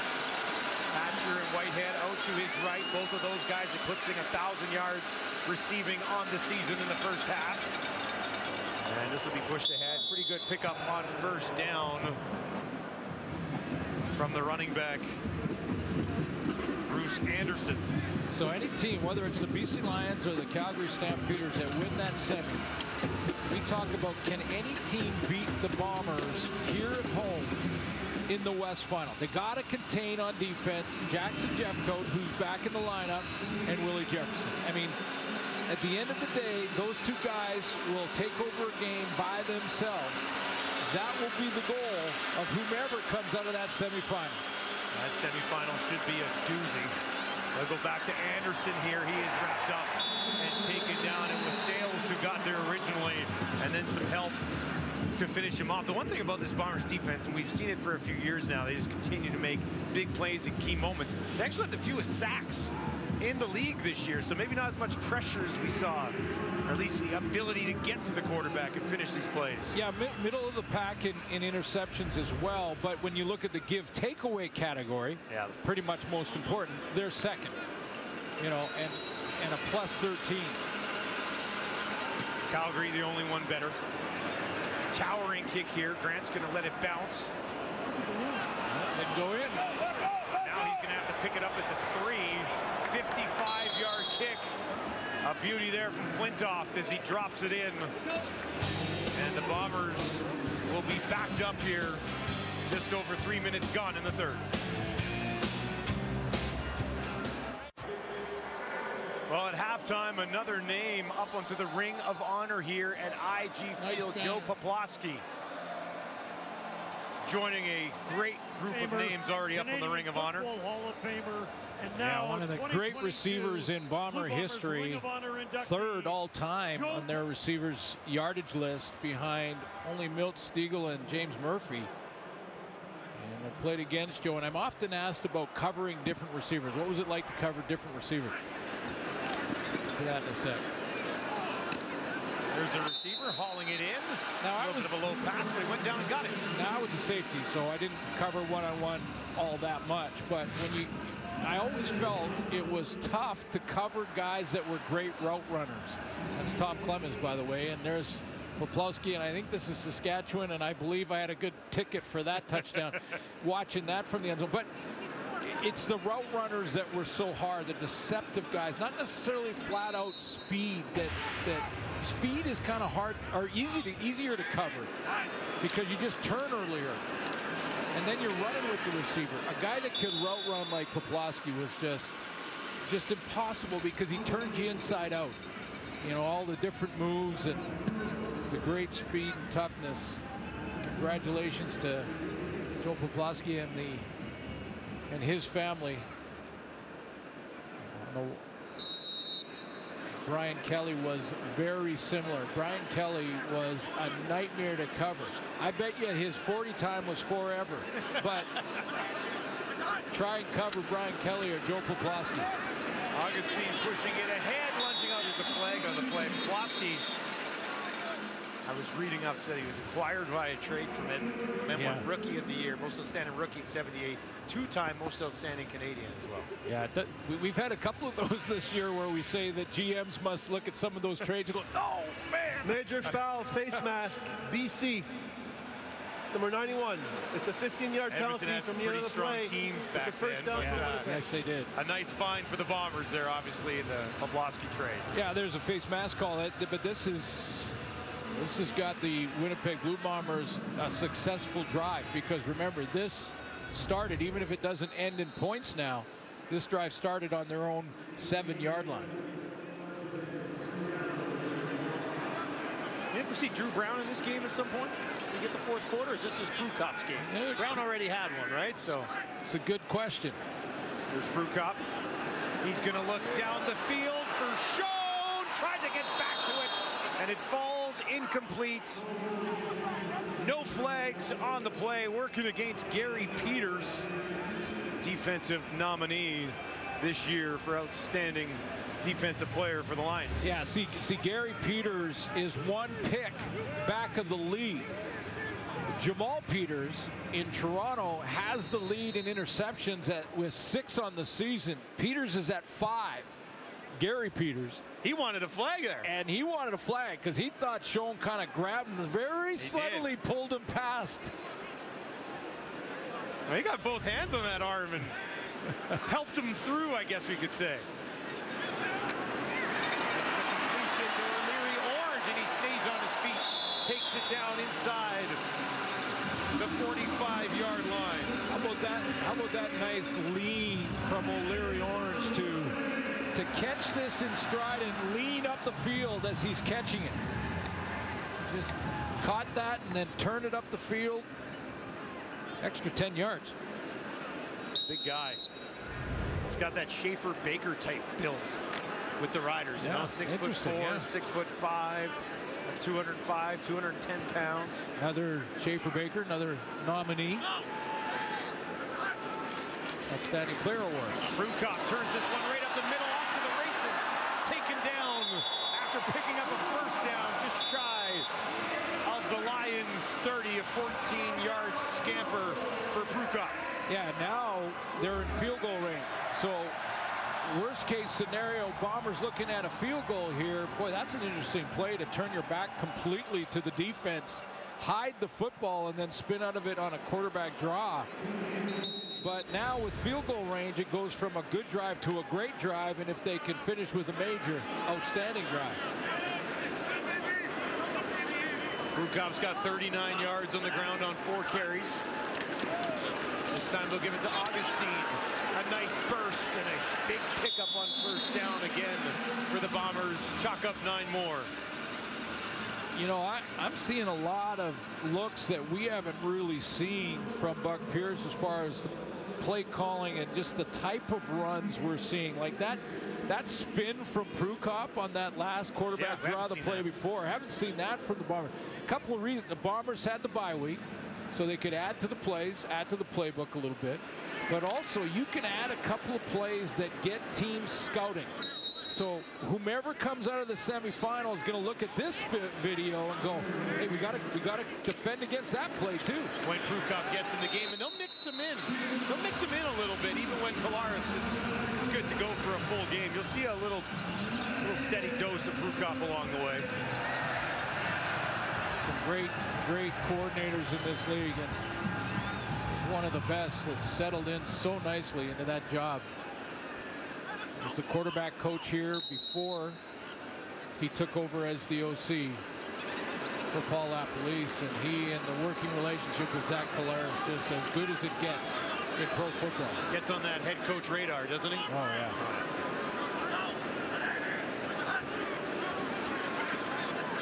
Prukop, couple of fakes. Now throws it down the sideline, and it's hauled in by Rasheed Bailey for a first down. You know, Mike Miller's been playing a ton at tight end, but just watch the action here on this play. Go ahead and run it, guys. Like this is a play the Bombers have not run. Fake there, fake toss there to Mike Miller, roll out and throw the out on the sideline. 14-yard gain on a play that I haven't done every Bomber game, but on a play that I have not seen the Bombers run all season.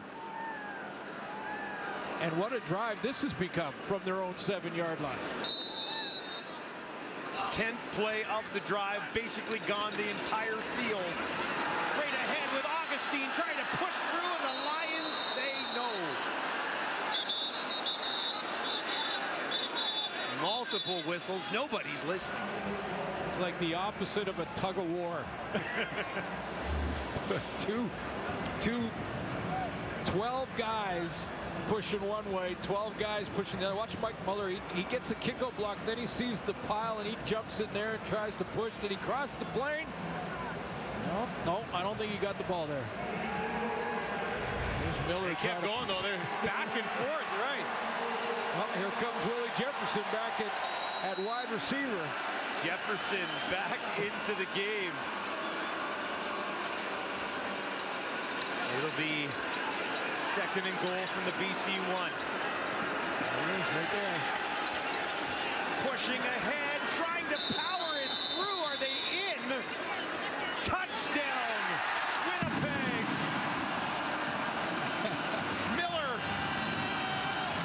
finishes the job this time.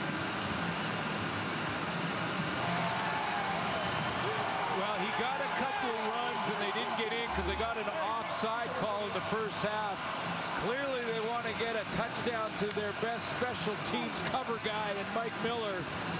And that's one end. And then the other end, to get Willie Jefferson out at wideout has been fun to watch. I mean, they haven't thrown him the ball yet. I'd like to see it one time. But he broke the huddle and walks out there like he knows exactly what he's doing out there. I mean, he breaks the huddle, and every wide receiver will look at the official and they'll say, am I onside? Just to double check to make sure. Am I onside? Because, you know, you could be way outside of the offensive line, and Willie Jefferson played the part perfectly.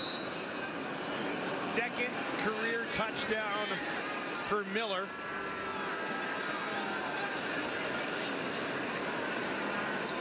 His first on the offensive side of the ball. And now the extra point will be hammered through, and Winnipeg is on top 24-17. Here he goes, Dustin. Watch this. Break the huddle. Willie, I'm a wide receiver. Am I onside? Am I onside? You got me? You got me? Okay, let's go. Let's do this.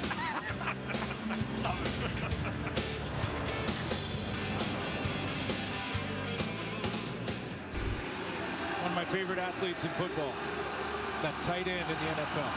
Yeah, you like that position? I just, great athletes, great hands. Do it all, block, catch, run. Return from Shy Ross. Not return on the tight end. Not return. Not usually. Trying to think. It's probably not going to happen. Bombers working towards another W here tonight.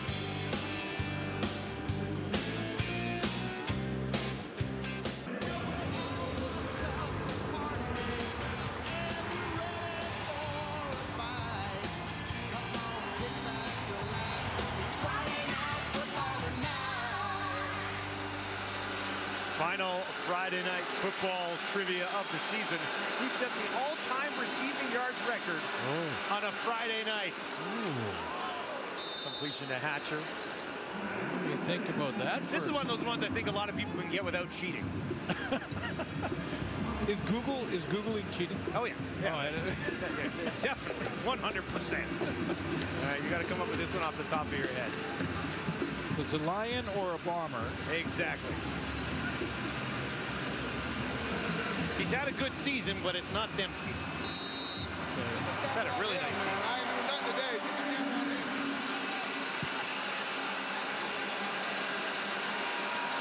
Second and 2 here. Vernon Adams remains in no picture this time. They're going to hand it off to the running back and pushing ahead here. Nice pickup. Definitely got the first down. They're getting some. Milt Stiegel is an obvious. And he was back in studio, I'm sure, yelling his name. It's like, me! It's me! That'd be an obvious thought. There's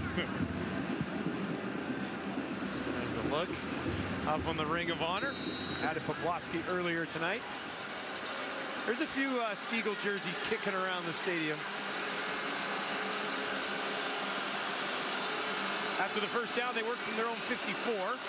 Adams makes the handoff, steps up, down the field. He's got Rhymes wrapped up and taken down by Hallett, but not before he picks up more than enough for a first down. Yeah, I really like how Vernon Adams, he's been very composed in the pocket. This is can be an intimidating front four here in Winnipeg. And stepped up nicely and threw it across his body to get it out there to Dominique Rhymes. Rhymes now over 1,400 yards receiving this season. Sensational campaign. That one comes in a little bit low. Got his hands on it. Parker there in coverage, and it falls incomplete. Second and 10 for the Lions.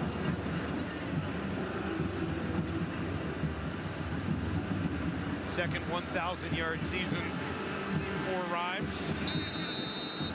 Great addition to the BC Lions.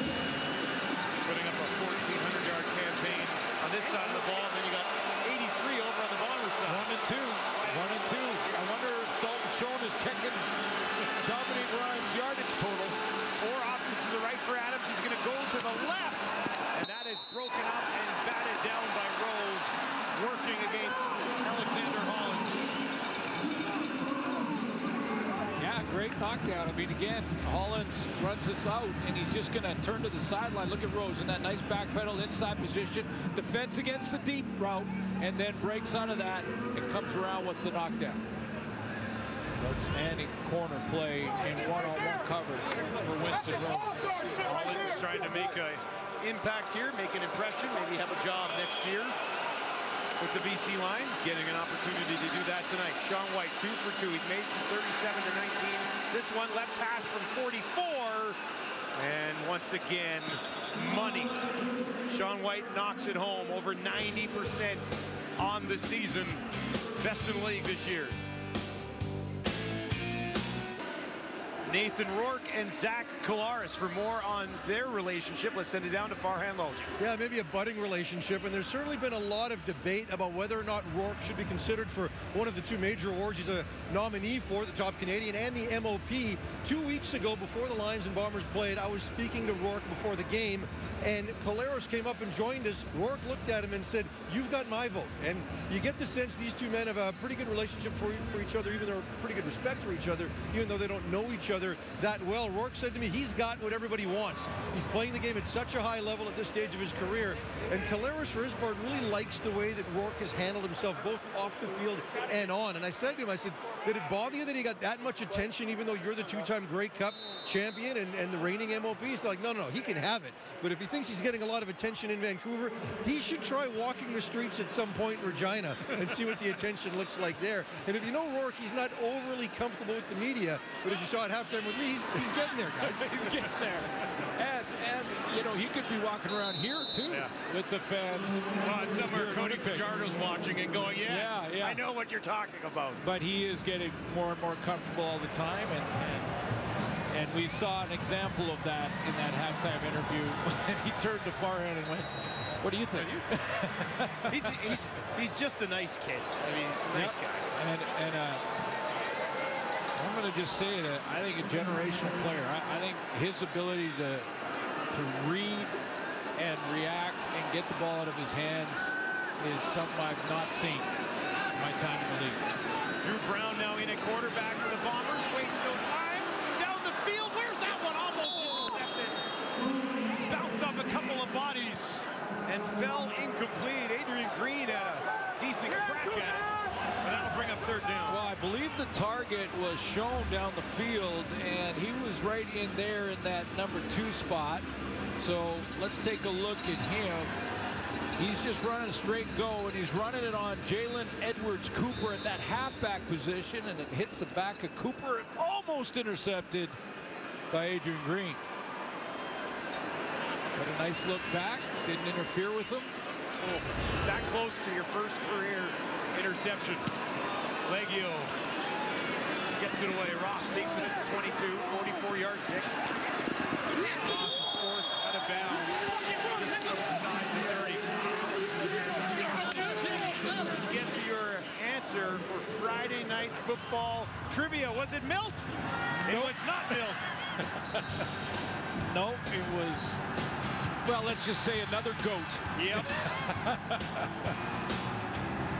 And Milt was in attendance when G-Roy got it done.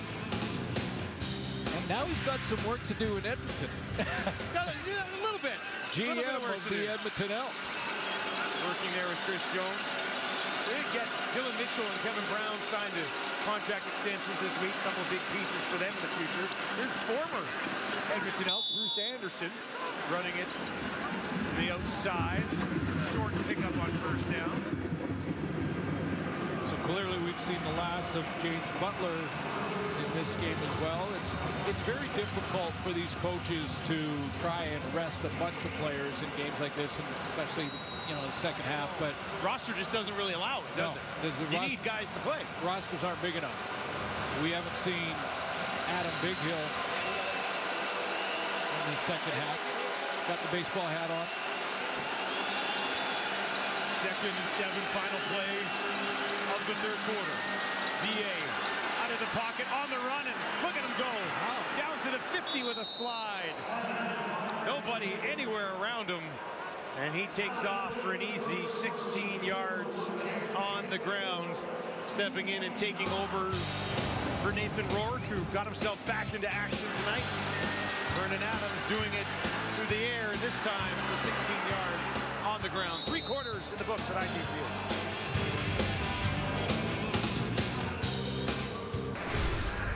Fourth quarter coming up here at IG Field in Winnipeg. Bombers on top 24-9. We know that Bombers are going to be hosting the West Final, and the Lions are going to play the Stampeders. Some milestones hit tonight, though. Lucky Whitehead, 1,000. Keon Hatcher, 1,000. Brady Oliveira rushing now for 1,000 on the year. Nice night for those guys. Yeah, Brady Oliveira, I think that was an interesting way he got there when he got that 21-yarder on the last play of the first half, because we haven't seen him in the second half. So it is nice to get some of those personal accomplishments, but next week is when it really begins. And, you know, we have 3 games tomorrow to wrap up the regular season, and the playoffs are around the corner, and I cannot wait. And I know you can't either. Nathan Rourke played that first quarter, a few series there, said the foot feels fine.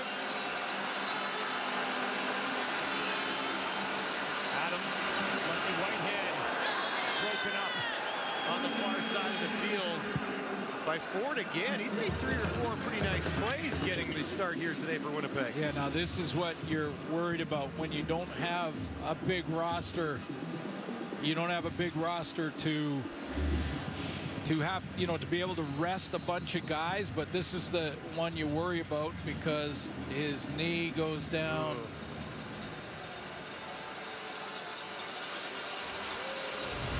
Just getting back. Yeah. Now they look at him on the sideline. That'll be the last we see of him tonight for sure. They'll try to make sure he's ready for that game against Calgary. And gunned in there. Very close to a first down to Katoy.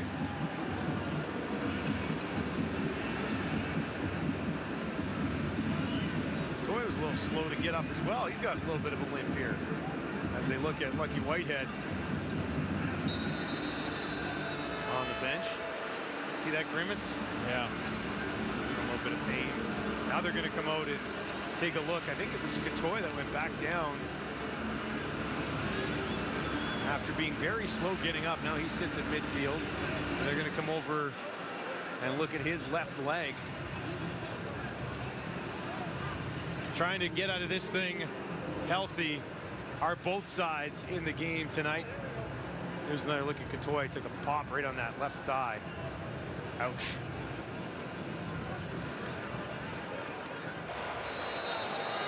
Welcome back to IG Field in Winnipeg. Friday Night Football for the final time here in year 25 of Friday Night Football.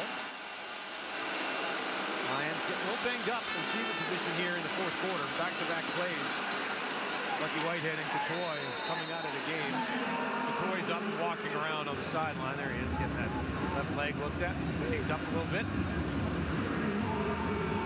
And it looked like he was trying to keep it loose. It was a helmet right to the thigh. Lucky Whitehead's going to go in for some evaluation. Still limping. Well, for Winnipeg, they've got time. BC doesn't have time. They get the Calgary Stampeders at home. Looks like a good buzz in Vancouver for that West semifinal as well. Got Shai Ross playing out there, back on the roster, playing on it wide out. Adams with time. And that pass throw behind lines takes a heavy shot in the back after it falls incomplete. Jamal Parker gave him a good pop. Felt that one for sure. Yeah, crossing route here, and well, the throw was pretty much on target. He just took a peek. He took a peek at Jamal Parker coming down towards him. Flintoff gets it away, end over end. It's going to bounce at the 22. Grant takes it on a one-hopper. Flags there as he steps out of bounds at the 30.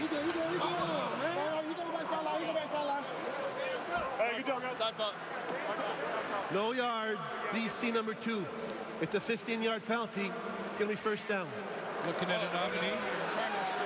Yeah, I mean, as far as special teams go, he's pretty darn dangerous, isn't he? Yeah, there he is at the bottom of that Bomber list of CFL Award nominees. CFL Award show will be on Thursday at Grey Cup Week in Saskatchewan and Regina. And Zach Collaros, I believe, will be the front runner in MOP. Willie Jefferson hasn't had a huge statistical year. He's had bigger years, yeah. Yeah. I like Nick Dembski, an outstanding Canadian. Well, he's going against Nathan Rourke. And then that, how many games counting. And that's such a tough debate. I mean, there's cases to be made on both sides of it. Brown rolls out, tries to gun one in there for Bailey, but it's broken up cleanly by Gary Peters. Dembski's missed 4 games. If you're just looking at you know, Dembski versus Nathan Rourke, an outstanding Canadian. Rourke missed 8 games. Dembski's missed 4. Adam Konar is Edmonton's nominee.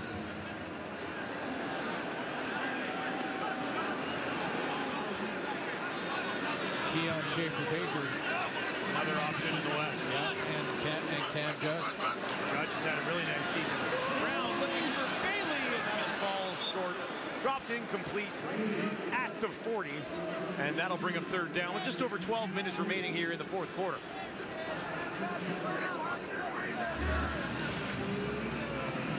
Well, that motion that we've seen a little bit from Buck Pierce, where they hit that line on the run. Just a little bit short on that throw. Shai Ross waiting for this kick. Leggio boots it away from his own 27. Spinning in there, Ross takes it cleanly. Upended on the return, and a flag on the play as well. And it looks like we're going to get a look at Antonio Pipkin when we return to IG Field. Welcome back to Winnipeg, everyone. Talked about the Bombers nominees just a few moments ago. Here's a look at what BC's bringing to the table. Yeah, Gary Peters, I mentioned, just 1 pick away from tying for the league lead. Joel Figueroa is their outstanding lineman nominee, and then Sean White, who's been money all year. I mean, like I mentioned Agama in the first half. Defensive player, who do you like out of the West? Sean Lemon, Jake Ceresna out of Edmonton? Probably Lemon with the season that he's had. Part of a really good Calgary defense overall, right? Like when you're BC and Calgary and then Winnipeg, all of these teams, they can run the ball. They've got great quarterbacks. They can defend extremely well. What about Darnell Sankey? Sankey had a monster year as well. Yeah. I mean, you know, it's... I'm really glad I'm not a part of that process moving forward, to be honest with you. Yeah, I am. But, you know, it's interesting because how much do you weigh wins and losses when it comes to the individual player award? Because that's what it is, right? It's an individual award. It's an individual award, individual season performances in the season.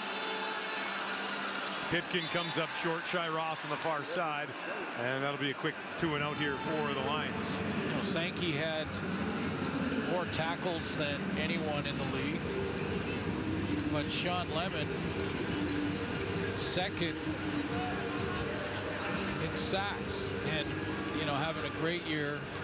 We'll see him tomorrow night. Well, we'll see how long we see him. Yeah, we'll see if he does play, but he'll be ready for the playoffs. I think he's got to be a front runner there. I think that's a fair assessment. Big kick here from Flintoff. But Sankey had a great season. Grant looking for some space. Not going to find it. They will wrap him up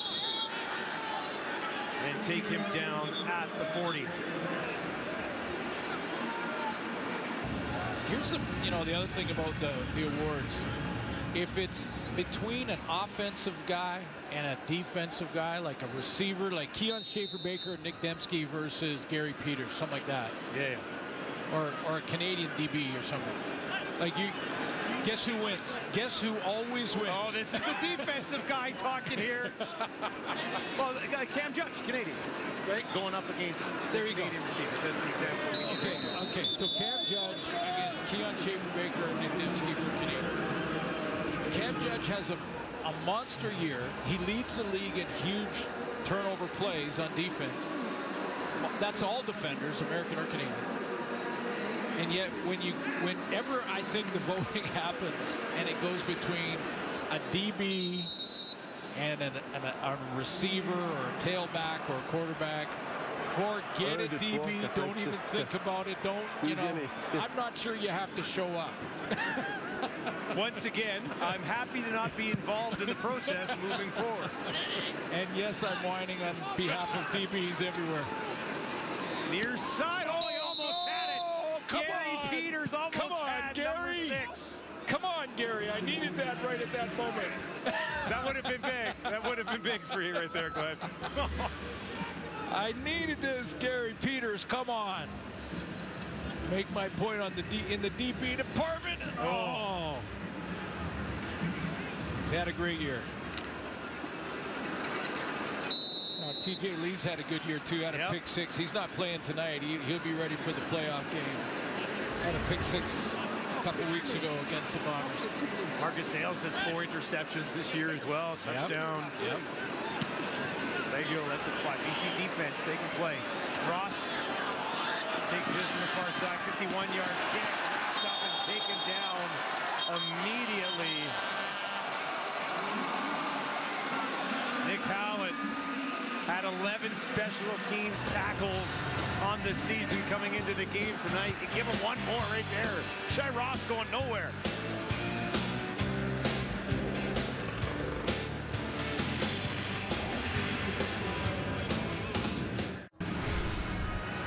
Well, it's been an excellent season in the Canadian Football League as we kick off the final weekend of action.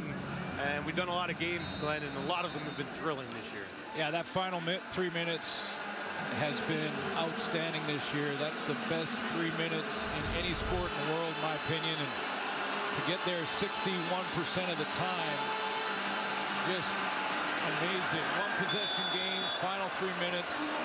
Saw the come from behind wins this year, scoring over 50 points per game.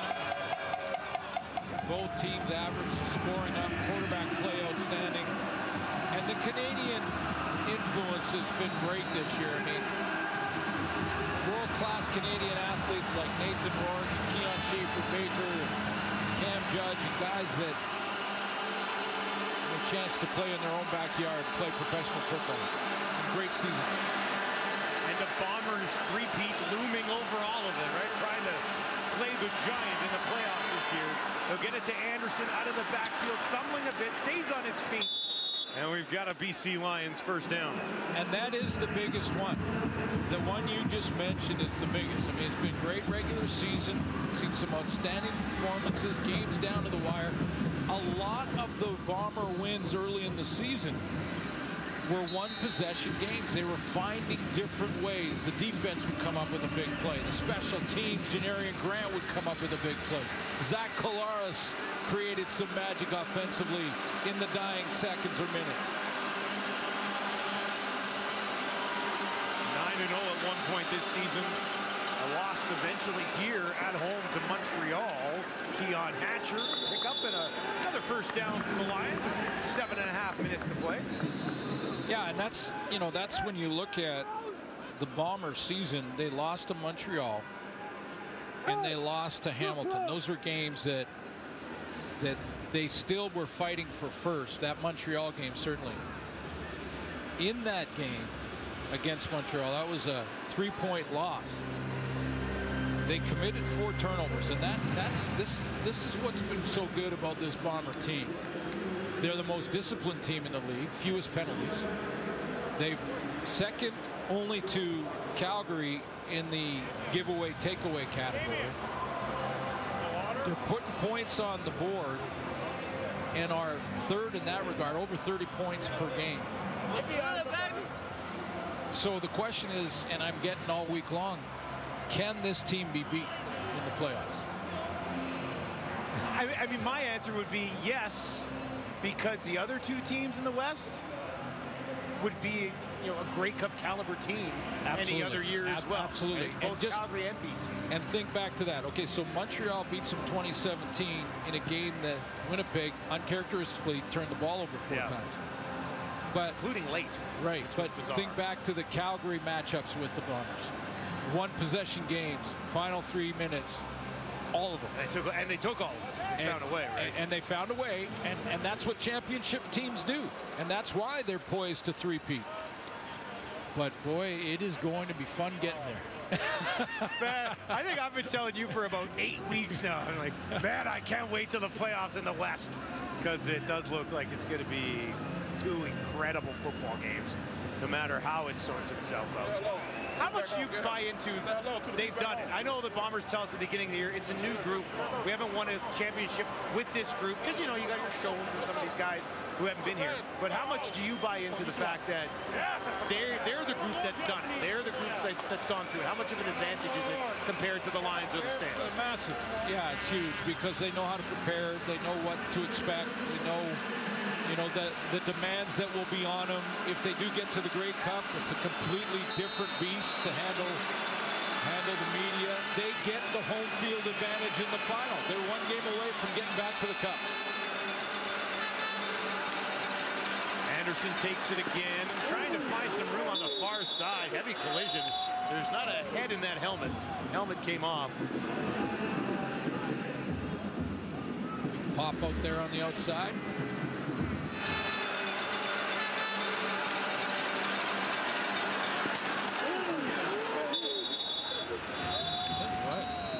Dietrich Nichols. Yeah, that's his second or third hit like that tonight.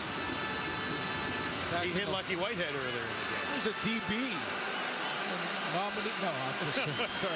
Won't go down that one again. But hey, he was an all-star last year. 5'9", 184, and he's bringing it. Here's Pipkin. In trouble, trying to get away. Jeffcoat tracks him down. Fourth sack of the season for Jackson Jeffcoat. Yeah, they do this well. It's a little stunt where one goes one way and Jeffcoat loops around underneath. It's not really a full blitz. There's still only 4 going, but they loop, and that catches the offensive line in Noah Zur off guard. He can't regroup and redirect, and Jackson Jeffcoat's got his 4th. This kick hangs up there forever. Grant eventually brings it down, right back up the middle, takes it outside the 40 with 5:55 on the clock. Let's send it down to Farhan Lalji. Guys, you mentioned earlier there's a lot of buzz around the Western semifinal at BC Place next Sunday, and it really began on Tuesday when the club sold 10,000 tickets that day, which also happened to be the day that they announced Nathan Rourke would be starting. It was his first full practice. Rick Lawlisher, the club president, who spent a lot of time in Edmonton, said he has never been around a single day like that. They've managed to maintain that momentum. There's now only a couple of thousand seats left for the lower bowl, and if they fill up as expected, by early next week, they will announce the upper bowl is going to be open. And as a tribute to Wally Buono, they're going to make sure the roof is closed.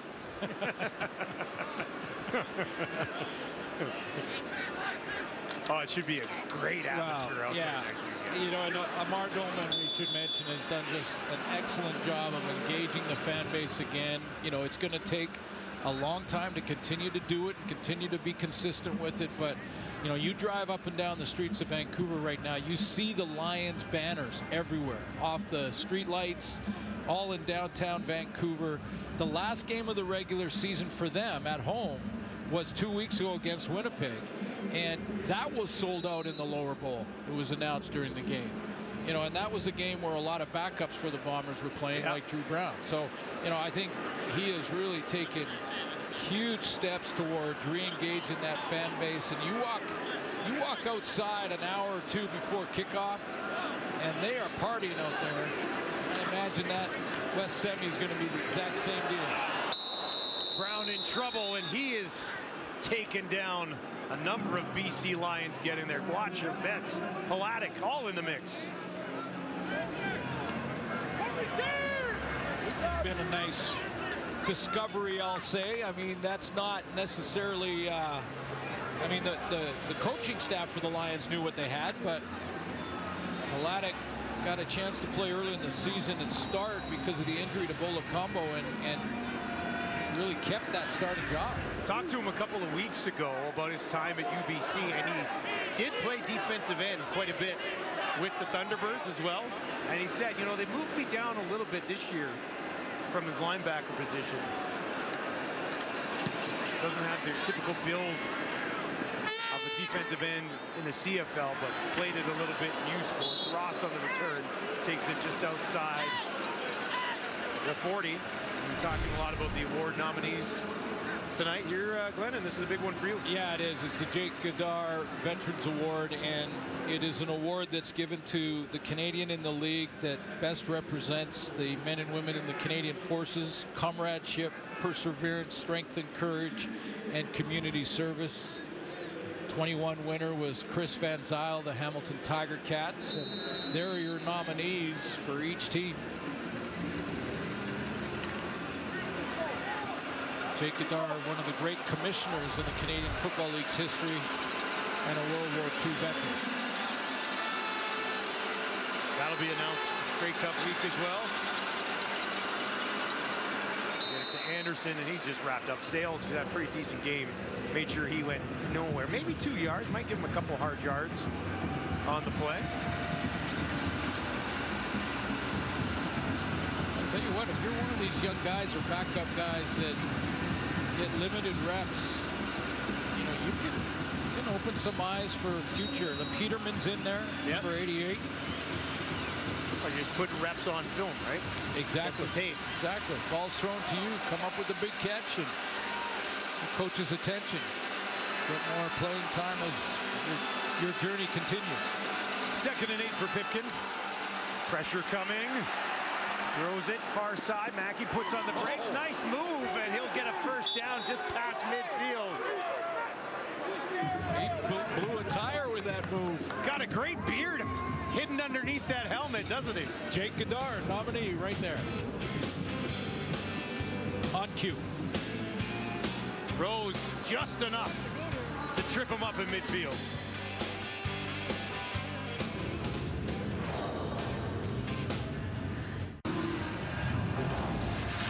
Time now for your Advil dual action play of the game. A deep shot to Dalton Schoen.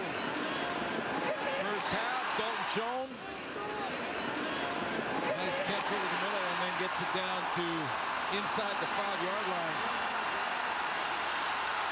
62-yard gain, and that keeps him in front of Dominique Rhymes for first. Rookie gonna lead the league.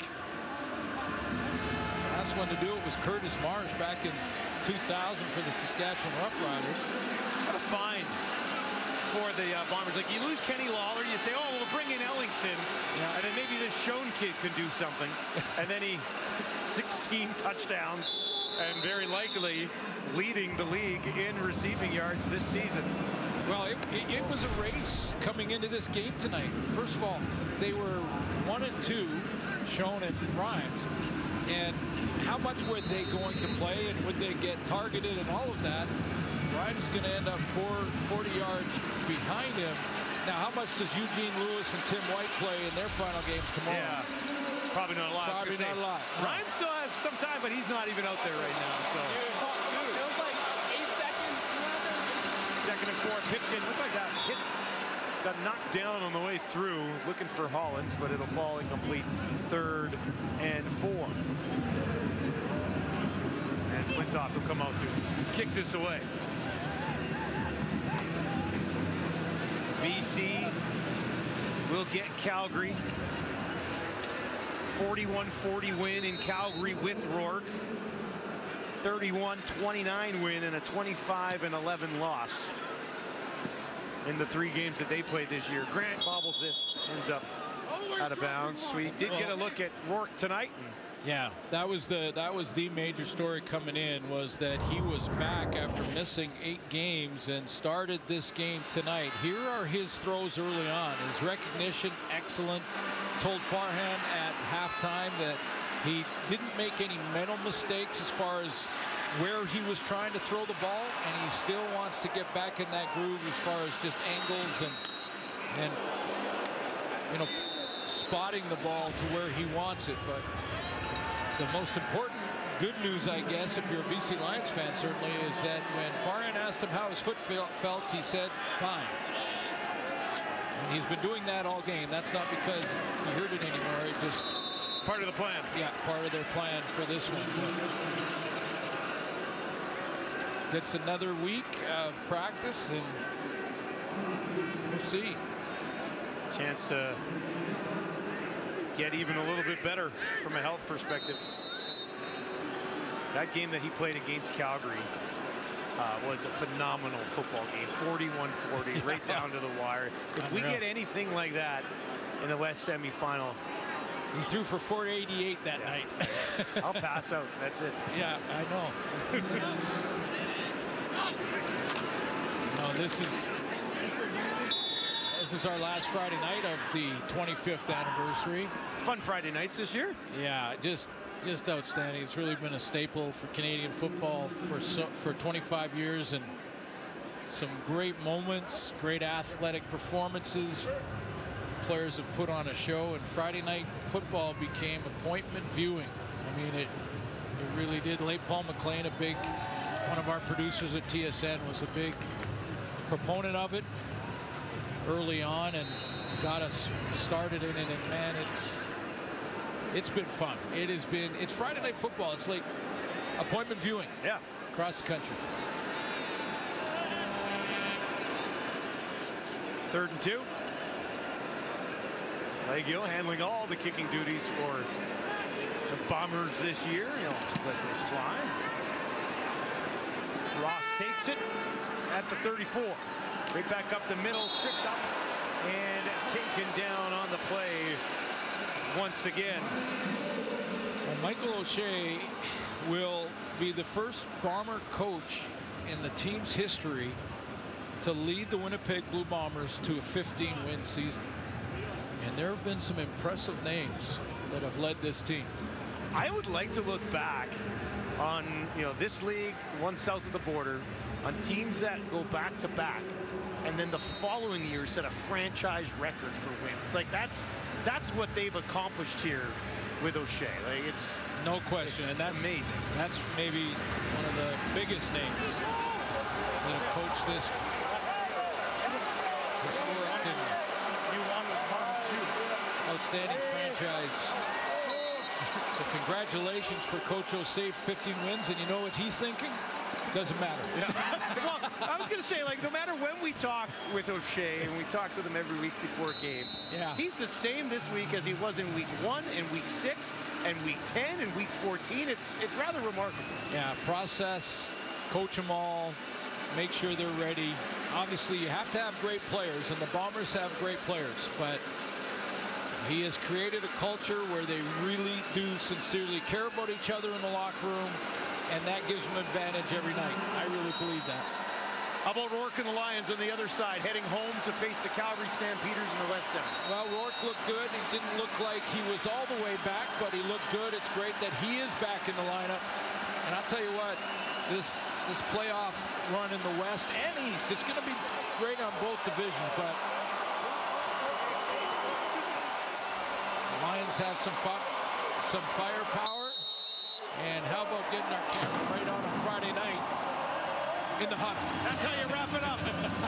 That's how you wrap it up here tonight. And you look at what they've done with 14-win seasons. It has not worked out well. What about a 15-win season?